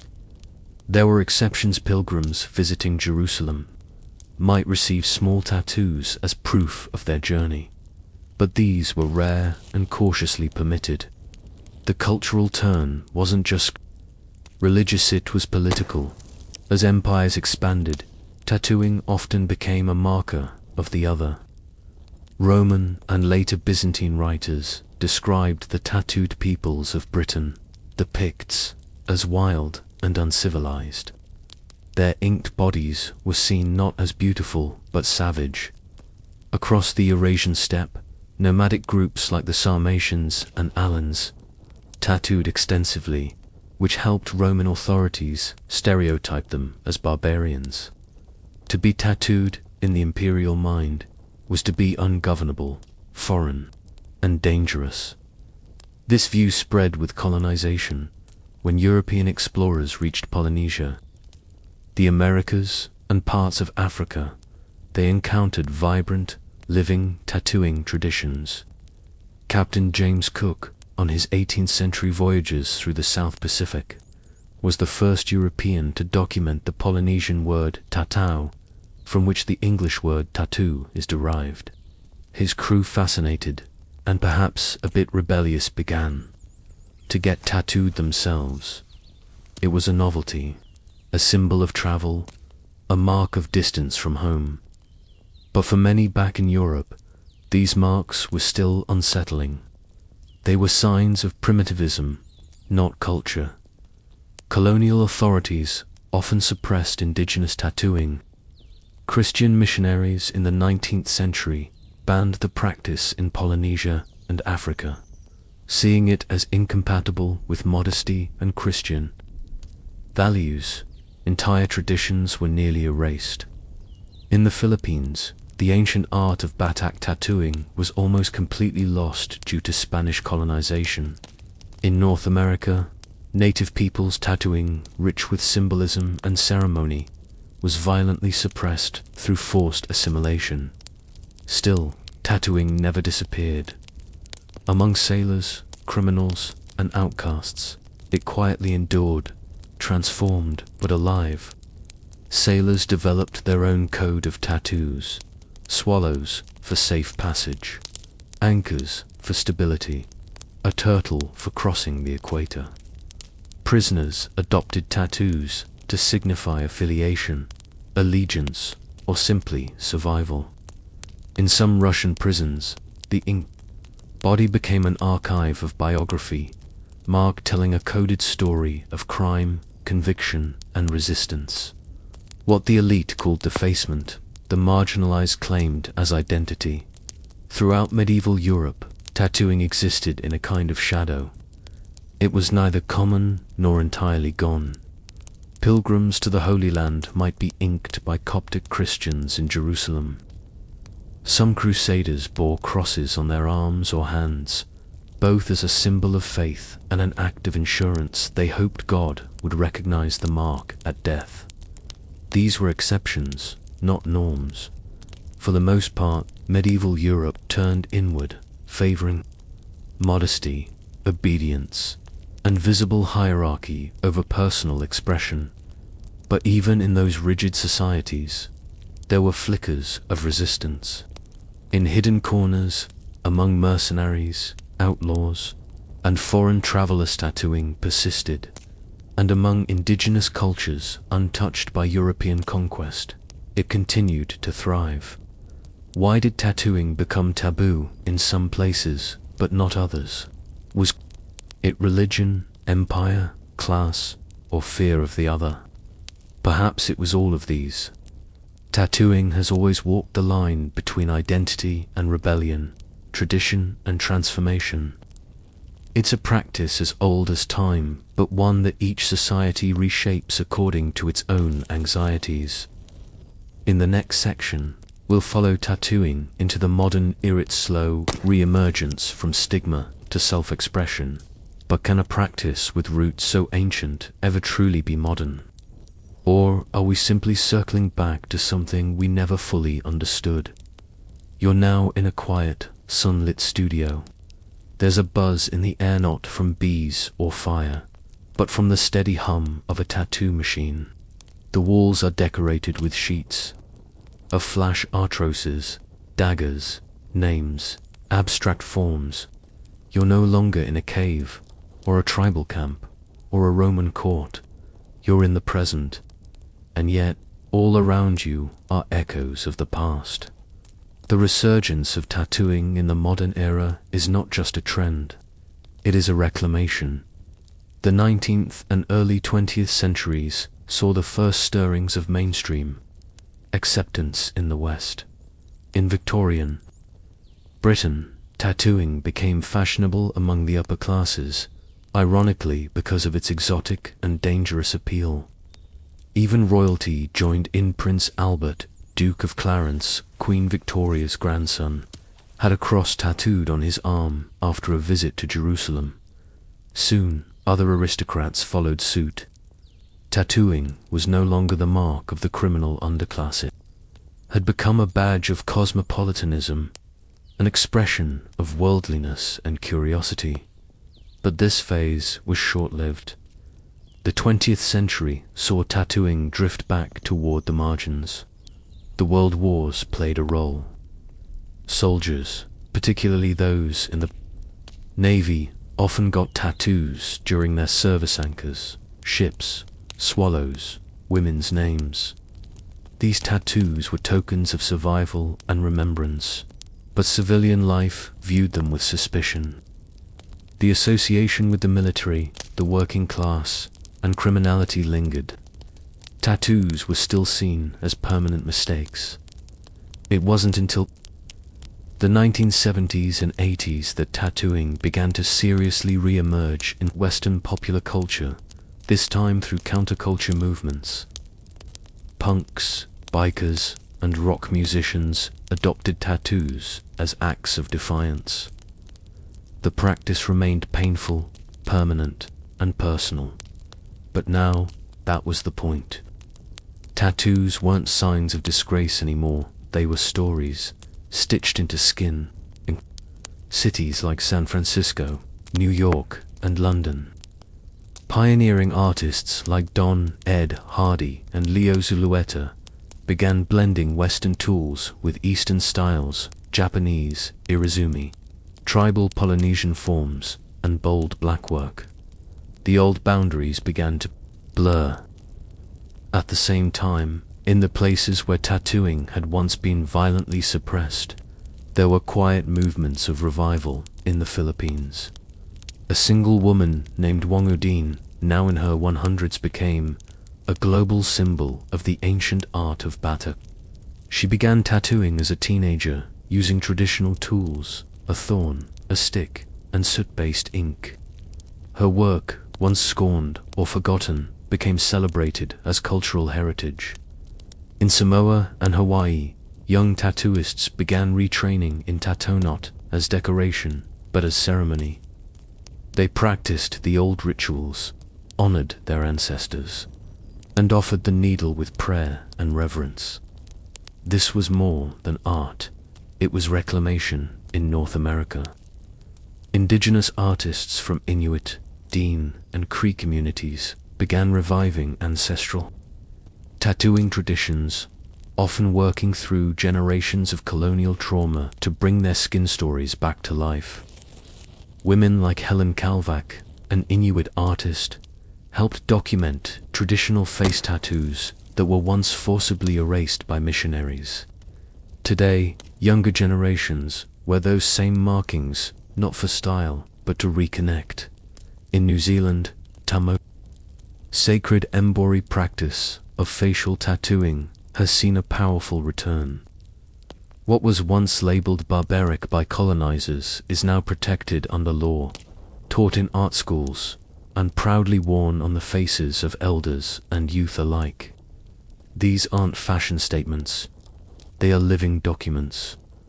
Meanwhile, in the West, tattooing continued to evolve.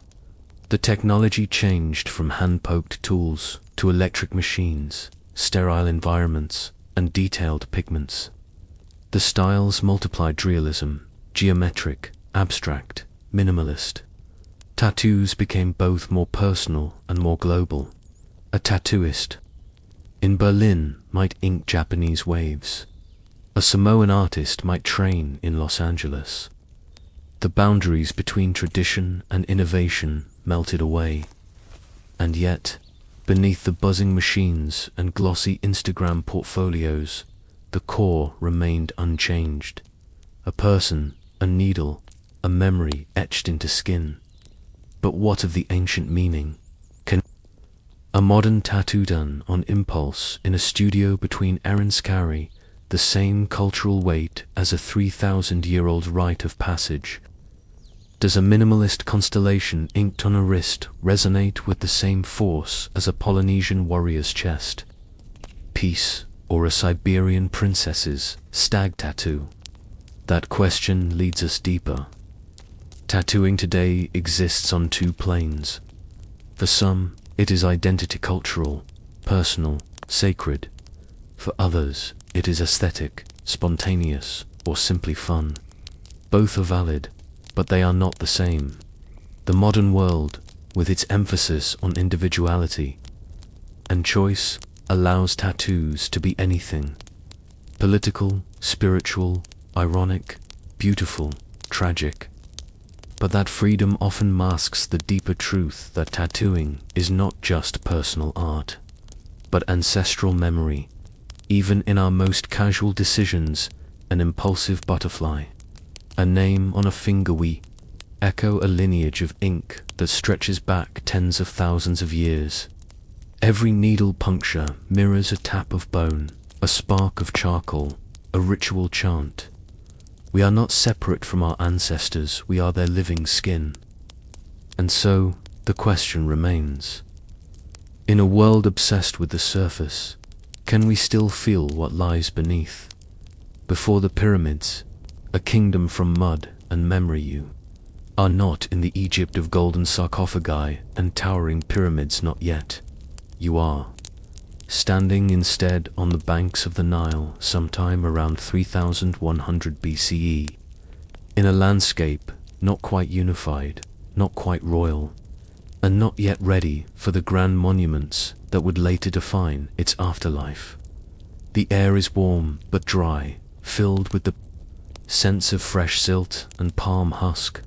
The Great Pyramids haven't been dreamed of yet. What exists here is the very beginning of kingship, uncertain, experimental, and already forgotten. This is the world of the first dynasty, a lineage of rulers so early, so foundational, that even the Egyptians themselves would later struggle to remember them. Their names: Nama-Horaha, Ja, Jet, Denanajib, Samarkhet. K appear only in fragments, scratched into ivory tags, carved into tomb walls, or pressed into broken pottery. They were the pharaohs who laid the blueprint, then vanished beneath the weight of those who came after. But in their time, they were not forgotten.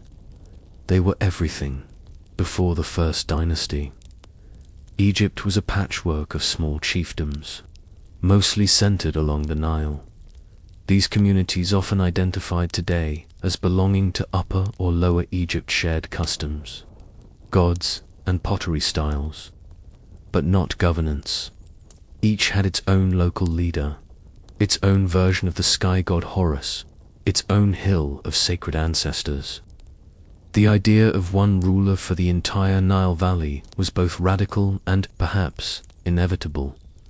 The man we call Nama, possibly the same figure, later called Menes, often credited with unifying Upper and Lower Egypt.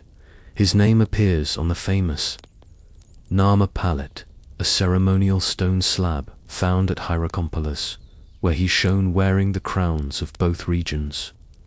In one hand, he holds a mace about to strike an enemy. In the other, the symbolism of cosmic balance. The message is clear: one king, one Nile, one Egypt. But was it really so clear? Much of what we know about the first dynasty comes from later. Egyptian sources, especially the Abydos king list and the writings of the priest Manetho, who lived 2,800 years after Nile. These sources are often inconsistent. Did Nama found the dynasty, or was he its last pre-dynastic ruler? Was Horaha his son or a rival successor? Even modern Egyptologists disagree. Archaeology suggests not a single founding moment, but a slow consolidation of power, ritual, political, and military over several generations. What is clear, however, is that something profound was happening at Abydos, the spiritual and royal heart of early Egypt. It was here that the early kings were buried, in tombs that would shape Egyptian funerary traditions for millennia. These tombs, lined with mud brick and timber, were not yet pyramids, but they were monumental for their time-long rectangular structures surrounded by subsidiary graves. Dozens, sometimes hundreds, of people were buried around the king. Some were sacrificed, others perhaps volunteered. All were meant to serve him in the afterlife. Why? Because death, in early dynastic Egypt, was not an ending. It was a shift in role. A pharaoh dead was still a pharaoh, ruling, invisible, immortal, and hungry. These earliest tombs were stocked with goods, jars of beer and wine, baskets of bread, tools, combs, ivory carvings, and even small boats for travel in the next world. Tags made of ivory and wood were tied to each item to record its inventory primitive. Bureaucracy inked in early hieroglyphs. Some of the oldest writing in Egypt comes from these tombs, accounting, not poetry. The kings of the first dynasty were building not just tombs, but infrastructure. Memphis, later to become one of Egypt's greatest cities, may have been founded during this period as an administrative hub. Irrigation networks expanded. Trade with the Levant and Nubia intensified. Exotic goods, incense, obsidian, lapis, lazuli filtered into Egypt through this network. The kings were not just rulers, they were organizers. The kingdom they built was administrative as much as religious, and yet, for all their significance, these pharaohs remain shadows. Their names often include the falcon god Horus, which they adopted as their royal identity, Oruzaha, etc., signaling their divine role as the living embodiment of the god. But some kings also bore Neti names linked to the two ladies of Upper and Lower Egypt, and later inscriptions suggest competing traditions. Were they all recognized as kings in their own time, or were they part of different royal lines, later woven together by myth and statecraft? There's one particularly mysterious figure, named Merni, possibly a regent, possibly a queen, possibly a pharaoh in her own right. Her tomb at Abydos is nearly identical to those of male kings. She may have ruled for her son, Den, or may have ruled outright. But her name appears both in and outside the king lists, depending on which source you read. If she was a queen, regnant, she would be one of the first in history. But her story is only half told, and her voice, like so many others, has been largely lost beneath centuries of stone and sand. Why did later Egyptians seem to forget these early kings?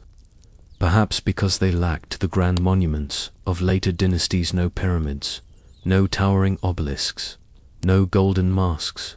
Their names weren't carved in vast temples, but inked on ivory and etched on tiny seal impressions. They built the state, but left few legacies visible above ground. Their power was real but quiet. You stand again at Abydos, the desert wind brushing across sun-baked mounds.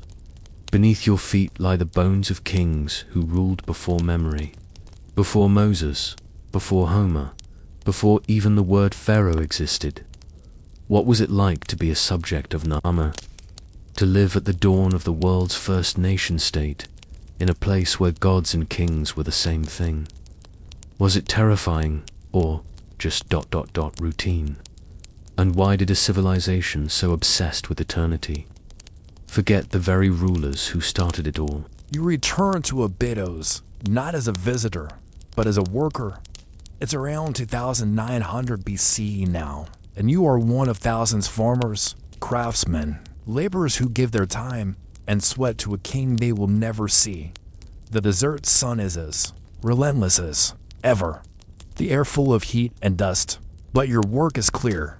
You help construct what will become a royal tomb. It doesn't look like much yet: mud brick walls, shallow wooden roofing, storage pits carved into the earth, but this is the resting place of the Nesubit, the king of Upper and Lower Egypt, and nothing about it is without meaning. To us, it may look simple, but to the early Egyptians, it was profound. This was not architecture for comfort or function. It was architecture for transition, for helping a human being become something more. Even at this early stage, rituals governed every aspect of life and death. The first dynasty kings did not yet command the awe inspired by later pyramids, but they operated a deeply complex society, one that could mobilize entire regions for seasonal labor, manage agriculture through the rise and fall of the Nile, and keep track of goods with proto-writing on clay and ivory. In fact, it's easy to underestimate the administrative sophistication of these earliest kings. While no centralized bureaucracy survives in complete form, evidence from the tomb of King Din, one of the better-known first dynasty rulers, suggests a state system that included officials for treasury, agriculture, labor, and even ceremonial duties. Tags recovered from his tomb describe detailed inventories of oils, grain, beer, livestock, and even linen. Thousands of items logged and organized with surprisingly complex hieroglyphic inscriptions. Some scholars believe these tags are precursors to tax receipts or even shipping labels. King Din's tomb itself reveals innovation.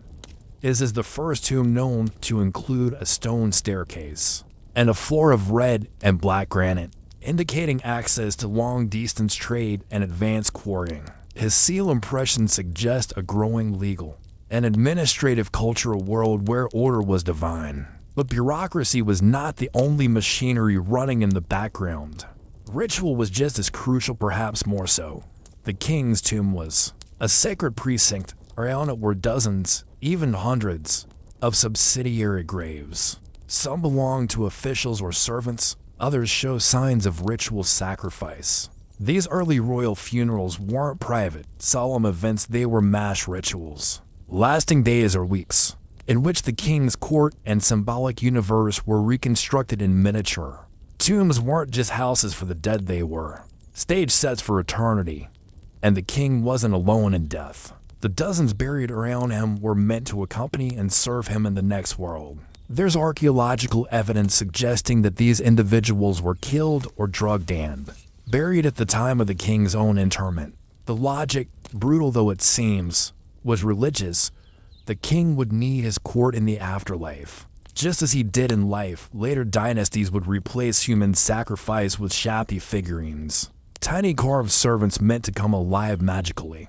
But in the first dynasty, people still followed their king into death, willingly or not. These practices show just how deeply intertwined kingship and cosmology were. Pharaohs weren't merely rulers, they were intermediaries between heaven and earth. The falcon god Horus wasn't just symbolic, the king was Horus in the flesh. To challenge the king was to challenge the cosmic order. That's why the tombs were laid out with such precision, aligned to the stars, anchored in sacred geography, bound by rules older than memory. And yet, even in this world of divine power, signs of fragility appear. The later First Dynasty was not peaceful. Two of the final rulers, Semerkit and Ka, seem to have faced internal disorder. In Semerkit's reign, the number of festivals and state events appears to have been reduced. His tomb shows evidence of damage and hasty repairs. A later king's list describes him as having had a reign of calamity. Was there a rebellion? A crisis of succession? We may never know, but the myth of uninterrupted divine kingship may have been a mask. After Ka's death, the First Dynasty ends, and with it, the royal court at Abydos begins to fade. The Second Dynasty moves northward. New burial grounds are opened at Saqqara and Heliopolis. Abydos, the birthplace of divine kingship, becomes a shrine instead of a seat of power. And yet, the legacy lingers. Every pyramid, every mortuary temple, every procession of priests down the centuries owes something to these early kings. Their reigns may be cloaked in mystery, their names half erased or overwritten by later scribes. But the system they built, the ritual cycle, the scribal class, the tax registers, the priesthoods, the monumental tombs, all of it began here, in mud brick and silence. It's easy to marvel at the pyramids and forget the work that made them possible. But the pyramids were not acts of spontaneous genius. They were the result of hundreds of years of evolution, both spiritual and administrative. Without the first dynasty, there is no Old Kingdom. Without Narmer, Din, or Mernith, there is no Giza. And yet how many modern Egyptians even know their names? How does a civilization forget the very kings who invented it? And perhaps more importantly, did those kings know they would be forgotten? Time has passed. It is now nearly 500 years after the death of the last First Dynasty king. You are no longer among the living subjects of Narmer or Din. You are a temple priest in the early Old Kingdom, perhaps during the reign of Snefru or his son, Khufu. Around you rise the beginnings of what will become one of the most famous civilizations on Earth, Egypt in its full pyramid-building splendor. But something has changed. You look toward Abydos, the old burial ground of kings, and what you see is not a palace, nor a center of power, but a shrine, a place of pilgrimage, a sacred memory. The rulers buried here are now myth. What happens when history becomes legend? When kings become ancestors rather than rulers? The First Dynasty, once the very foundation of Egyptian kingship, had by now already begun its transformation into something softer, more symbolic, and, ironically, less remembered. The names of the early pharaohs lived on, not as concrete figures with policies and failures, but as abstractions, placeholders in king lists, honored occasionally in ritual, but rarely in stone. Some are even omitted by later scribes. Others, like Mernith, were demoted to regents or forgotten entirely. And yet Abydos refused to be silent. Abydos, where Narmer and his successors were buried, would become the cult center of Osiris, the god of the dead, the dismembered king who was brought back to life and ruled the underworld. This wasn't a coincidence.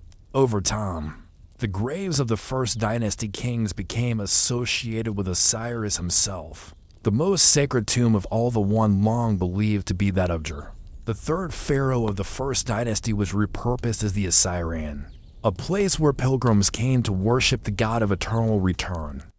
The actual identity of the buried king no longer mattered.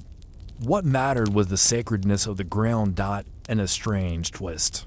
The kings of the First Dynasty, who had been so focused on immortality through power and ritual, achieved another kind of immortality, not as individuals, but as a landscape, as myth. Their tombs became places of annual reenactment, where the death and resurrection of Osiris were performed each year. And in that ritual cycle, they were remembered not as themselves, but as the soil that birthed gods. The First Dynasty was also remembered bureaucratically but poorly. Lists carved into temple walls, like the Abydos king list in the Temple of Seti IC 1300 BCE, include some of their names but not all. Omitted kings, conflicting sequences, overlapping titles. The record is a mess. The past had become selective. Kings who fit the later narrative were honored. Others were ignored. And yet these lists shape how the ancient Egyptians thought about their own history through ritual, not accuracy. Modern archaeologists have tried to recover the truth beneath the sand. Excavations in El Kab, the burial site of early rulers, have revealed long-forgotten royal enclosures, funerary boats buried alongside the dead, and tombs that once included hundreds of sacrificed retainers. The scale was immense. Some early tombs had over 300 subsidiary graves, and the goods found: ivory combs, ebony boxes, obsidian blades tell of a kingdom already deeply connected to other lands. But these weren't just grave goods, they were messages. Every carved tag, Every imported item, every ceremonial mace head, spoke of a king who controlled not just Egypt, but memory, control of writing, of the afterlife, of how a life would be remembered, yet they failed. Or perhaps they succeeded in ways they never imagined. We remember Narmer not because of his armies, but because someone carved his name into a ceremonial palette used in a temple. We know Den because his tomb was large and his seals were many. We suspect Mernith ruled because of the design of her burial chamber. But in the end, we don't know who these people were. We don't know their thoughts, their voices, their fears. All we have are bones and inscriptions. And in some ways, that is the deepest lesson the First Dynasty offers. They were the first to try to control death through architecture and ritual. The first to treat kingship as a sacred act, as cosmic maintenance. They invented bureaucracy, royal ideology, and the idea that you could be immortal if your name was written down. And yet even with all that, their names faded. No grand pyramid marks their graves. No vast temple echoes their names and song. They were swallowed by the very state. They created Dalchime by the splendor of their successors. And still, here we are, remembering them. Quietly. It makes you wonder, is it better to be remembered by accident than forgotten on purpose? And in a world full of kings and monuments, which is more powerful, being known or being found? The hours before the hourglass, you are not where you think you are. You are not in a modern world ruled by alarm clocks, digital calendars, or the buzz of the phone that tells you when it's time to do something. You are in a monastery, a stone-walled, drafty, echoing space built on a cold hilltop in 9th century Francia, far from kings and conquests. The year doesn't matter precisely, because years are not how you live here. You live by hours, but not in the way you know them. Time here is not counted. It is heard. It is heard in the solemn toll of a bell at matins, in the rustle of wool robes and candlelight, and in the quiet clearing of a throat before the first psalm. The monks of this era, the Benedictines, primarily have no wristwatches or pocket timepieces. There are no clocks ticking in the background. Instead, time passes through habit and prayer, the steady rhythms of a life withdrawn from the world. You are one of them now, and your life is divided not by work shifts or appointments, but by the divine office of the 8 canonical hours. But how do you know when it's time for prime or sext or compline when no mechanical clock exists? This is the question monks have been solving for centuries through ingenuity, guesswork, and the careful attention of tired eyes. Because in a monastery, getting the time wrong isn't just an inconvenience. It's a spiritual misstep, the rule of St. Benedict demands regularity, and so the monks, those quiet guardians of time, became the inventors of a system that measured it without measuring it. At the center of this world is the bell. The monastery bell is not merely a call to attention. It is the voice of God on a schedule. When the bell rings for lauds, it is not just morning, it is the sacred morning, the hour when the rising sun aligns with the resurrection of Christ. But in a world without clocks, who rings it? Who decides it is time? In your abbey, there is a man called the horologer, a monk whose duty is to watch the skies, tend the fires, and track the day's progress by the most ancient tools available: the sun, the stars, the length of a candle. In summer, the task is easier. At dawn, the first light seeps through the high, narrow windows of the dormitory. A golden band settles on the carved stone floor, and the horologer knows it is time to rise. Lauds must be said. Prime soon follows. But in winter, light becomes unreliable. The days are short and the air filled with mist, so other methods must take over. Here, candle clocks come into play.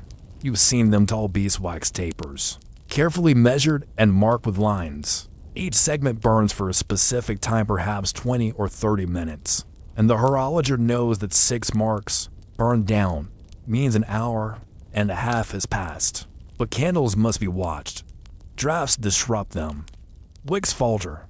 And so, the measurement of time as a vigil in itself. It is never exact. But in the monastery, exactness is not the goal. Faithfulness is. More sophisticated houses might use water clocks or clepsydras. These are devices borrowed from the Greeks and adapted for monastic needs. A small bowl of water drains slowly into another, marking time by the steady drip, drip, drip. But they are finicky. In winter, they freeze. In summer, they evaporate too quickly. And so, most monks rely on the oldest system of all, the sky outside the cloister. A sundial is mounted on the wall near the garden. It is not ornate, just a simple gnomon casting a shadow on carved lines. But it's enough. Monks passing from the refectory to the library can glance at it and know whether it's time for terce the third or after dawn, usually around mid-morning, or whether they've missed none, the 9th hour. Still, these methods are only approximations. The real structure of time in a monastery isn't mechanical, it's habitual. You learn to feel the time. You learn, through repetition, the rhythm of prayers, readings, work, silence, meals, and sleep. You know the faint shift in temperature that comes before matins, the distant lightening of the eastern sky, the way the bell sounds when it echoes through the cold chapel at vespers. Time becomes something you dwell within, not something you race against. The rule of Saint Benedict, written around the year 516, lays out the monastic schedule in terms of divine rhythm, not numerical time. You are to rise in the middle of the night to pray. You are to labor with your hands in the morning and reflect on scripture in the afternoon. You are to eat modestly, in silence, and sleep only when it is time. Your life, then, is lived in a loop, one that repeats each day with little variation. This is not punishment. It is discipline. It is believed to be the ideal way to come closer to God. In the outside world, time brings change. In the monastery, time brings constancy. And yet, as centuries pass, even monks will feel the pressure to mark time more precisely. In later centuries, especially by the 11th and 12th, monks begin building towers with bell mechanisms, early prototypes of mechanical clocks that use falling weights and gears. These were massive and unreliable, but revolutionary. They marked not just religious hours, but signaled community organization. Villagers outside the abbey could hear them. Time, once the domain of monks and their celestial rhythms, began to be standardized for lay people as well. But in your monastery, the world is still far off. You are still lighting candles by hand, estimating sex by the sun's height over the orchard wall. You are still squinting at the horizon to guess when vespers ought to begin. The world turns slowly here. You do not measure time. You observe it. Outside your stone cell, you hear the bell ring, once, then again. The sound floats across the cloister like breath. You rise. You fold your blanket. You put on your sandals. It is Compline, the final office of the day. When the sky goes indigo and the silence deepens, you join the other monks in procession. You will habit brushing the sandstone as you walk. No one speaks. No one checks a clock. And yet, somehow, you are exactly on time. But tomorrow, what if the sun rises late? What if the clouds cover the sky for days? What if the candle burns too fast? And what, truly, did time feel like before we forced it into numbers? If you were to follow the horologer through a single day, just one ordinary, uneventful day, you'd begin to see that keeping time in a monastery was less about technology and more about observation, adjustment, and trust. And that behind the stillness of monastic life was a constant, quiet vigilance, a choreography of bells and breath, of fire and shadow, of routine enforced not by ticking, but by tuning oneself to the world. The horologer, you would notice, never walked quickly, but he was always in motion. His steps were measured, his gaze steady, his ears always listening. His hands were dry with wax and soot. In the morning, he'd pass by the candle room, checking the taper levels for the day ahead. In the evening, he might climb the narrow steps of the belfry to adjust the ropes. Between these moments, he observed the way clouds passed over the courtyard, the color of sunlight on the cloister wall, the way the air shifted in the west corridor just before dusk. The tools of his trade were humble but vital. Let's start with the candle clock, the most personal and immediate of monastic timekeepers. These candles weren't simply burned at random. Each one was cast to a specific height and thickness, often using molds, which in wealthier monasteries might be made of lead or copper. Poorer abbeys did it by eye, pouring hot wax into wooden frames. Once hardened, the candles were scored scratched, with lines that indicate how long each section would last. Some monks used colored threads wrapped into the wax at intervals, which would fall away or flare up when reached, signaling a rough passage of time. A skilled horologer knew how the length and width of a candle interacted with ambient temperature, drafts from the cloister, and impurities in the wax. Wax from younger bees burned more quickly. Candles set near the chapel stone wall flickered in cool air currents, and so the candle became a living timepiece, flickering and imperfect, and utterly dependent on care. And yet even this wasn't enough. Monks were also expected to coordinate their activities with natural signs, especially the sun and the stars. During spring and summer, when the days lengthened, the canonical hours drifted, matins, the first office occurring sometime between 2 and 3 a.m., was easier to observe in winter, when darkness dominated, but in midsummer, it meant rising in what felt like the middle of a very short night. Monks adapted their schedules seasonally, meaning the horologer had to continually recalculate the length of each segment of the day.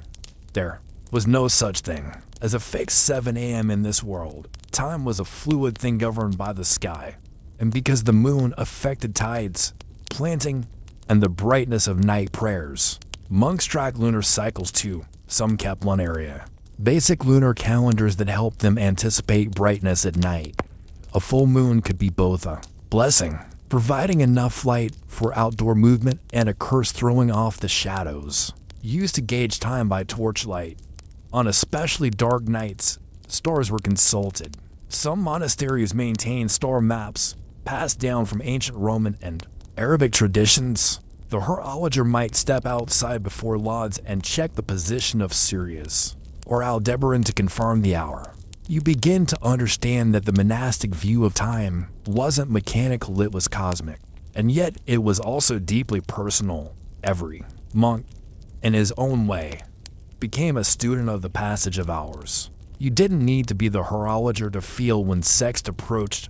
Your stomach told you. The work of the scriptorium became harder in the slanted light of afternoon. The scent of boiling cabbage or fish drifted from the kitchen chimney, aligning with the familiar rhythm, the repetition of daily prayer, the same chants.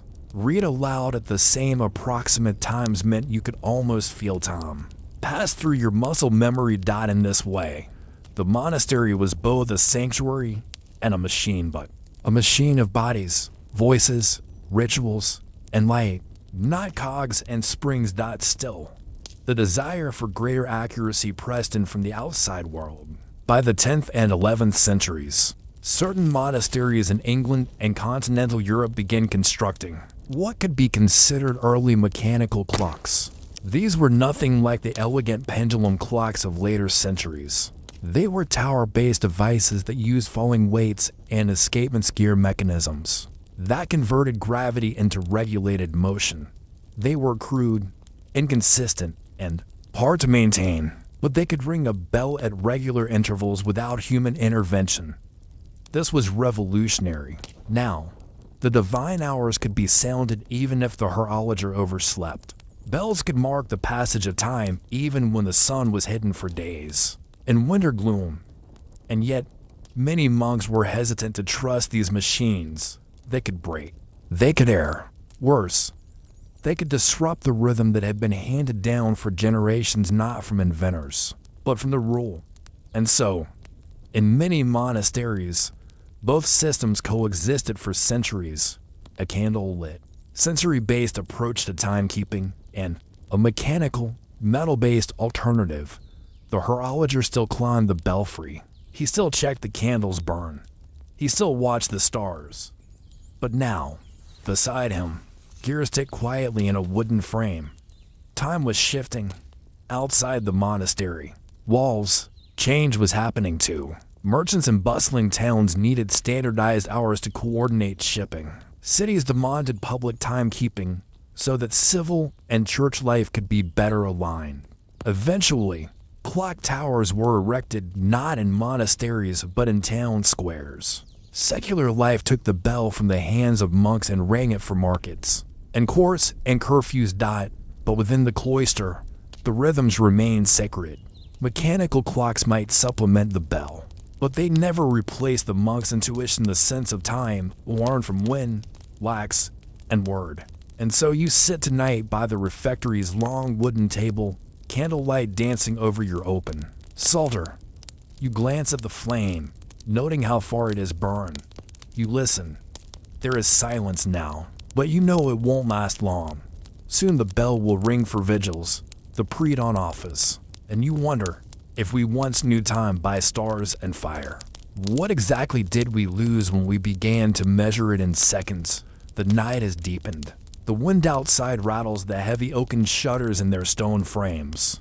In your cell bare, but not bleak, you sit quietly, wrapped in the same wool habit you've worn for years, listening for the bell that signals matins, the first office in the cycle of the day, or the last, depending on your view.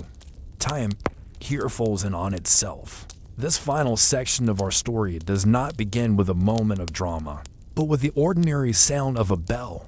For centuries, that sound was one of the most consistent and grounding experiences in a monk's life. The bell was not just a tool, it was a spiritual companion. Bells were sanctified, named, and even baptized in some communities. In many monastic orders, the bell had a voice, a unique tone and vibration that echoed through the cloister walls, announcing not just the hour, but the intention of the hour. You learn to hear the difference, the slow, low chime of Compline signals. Rest, the eager, sharp ring of terse calls you to work. The double toll of lauds ushers in the morning light. A monk didn't need to see the sun or read a dial to know where he was in the day he heard it. But bells, like all tools, required human care. The bell ringer, or campanarius, had to manage ropes, weights, and timing, often without guidance. In some communities, especially those without early mechanical aids, monks would rise in total darkness and use a small flame to check the height of the stars.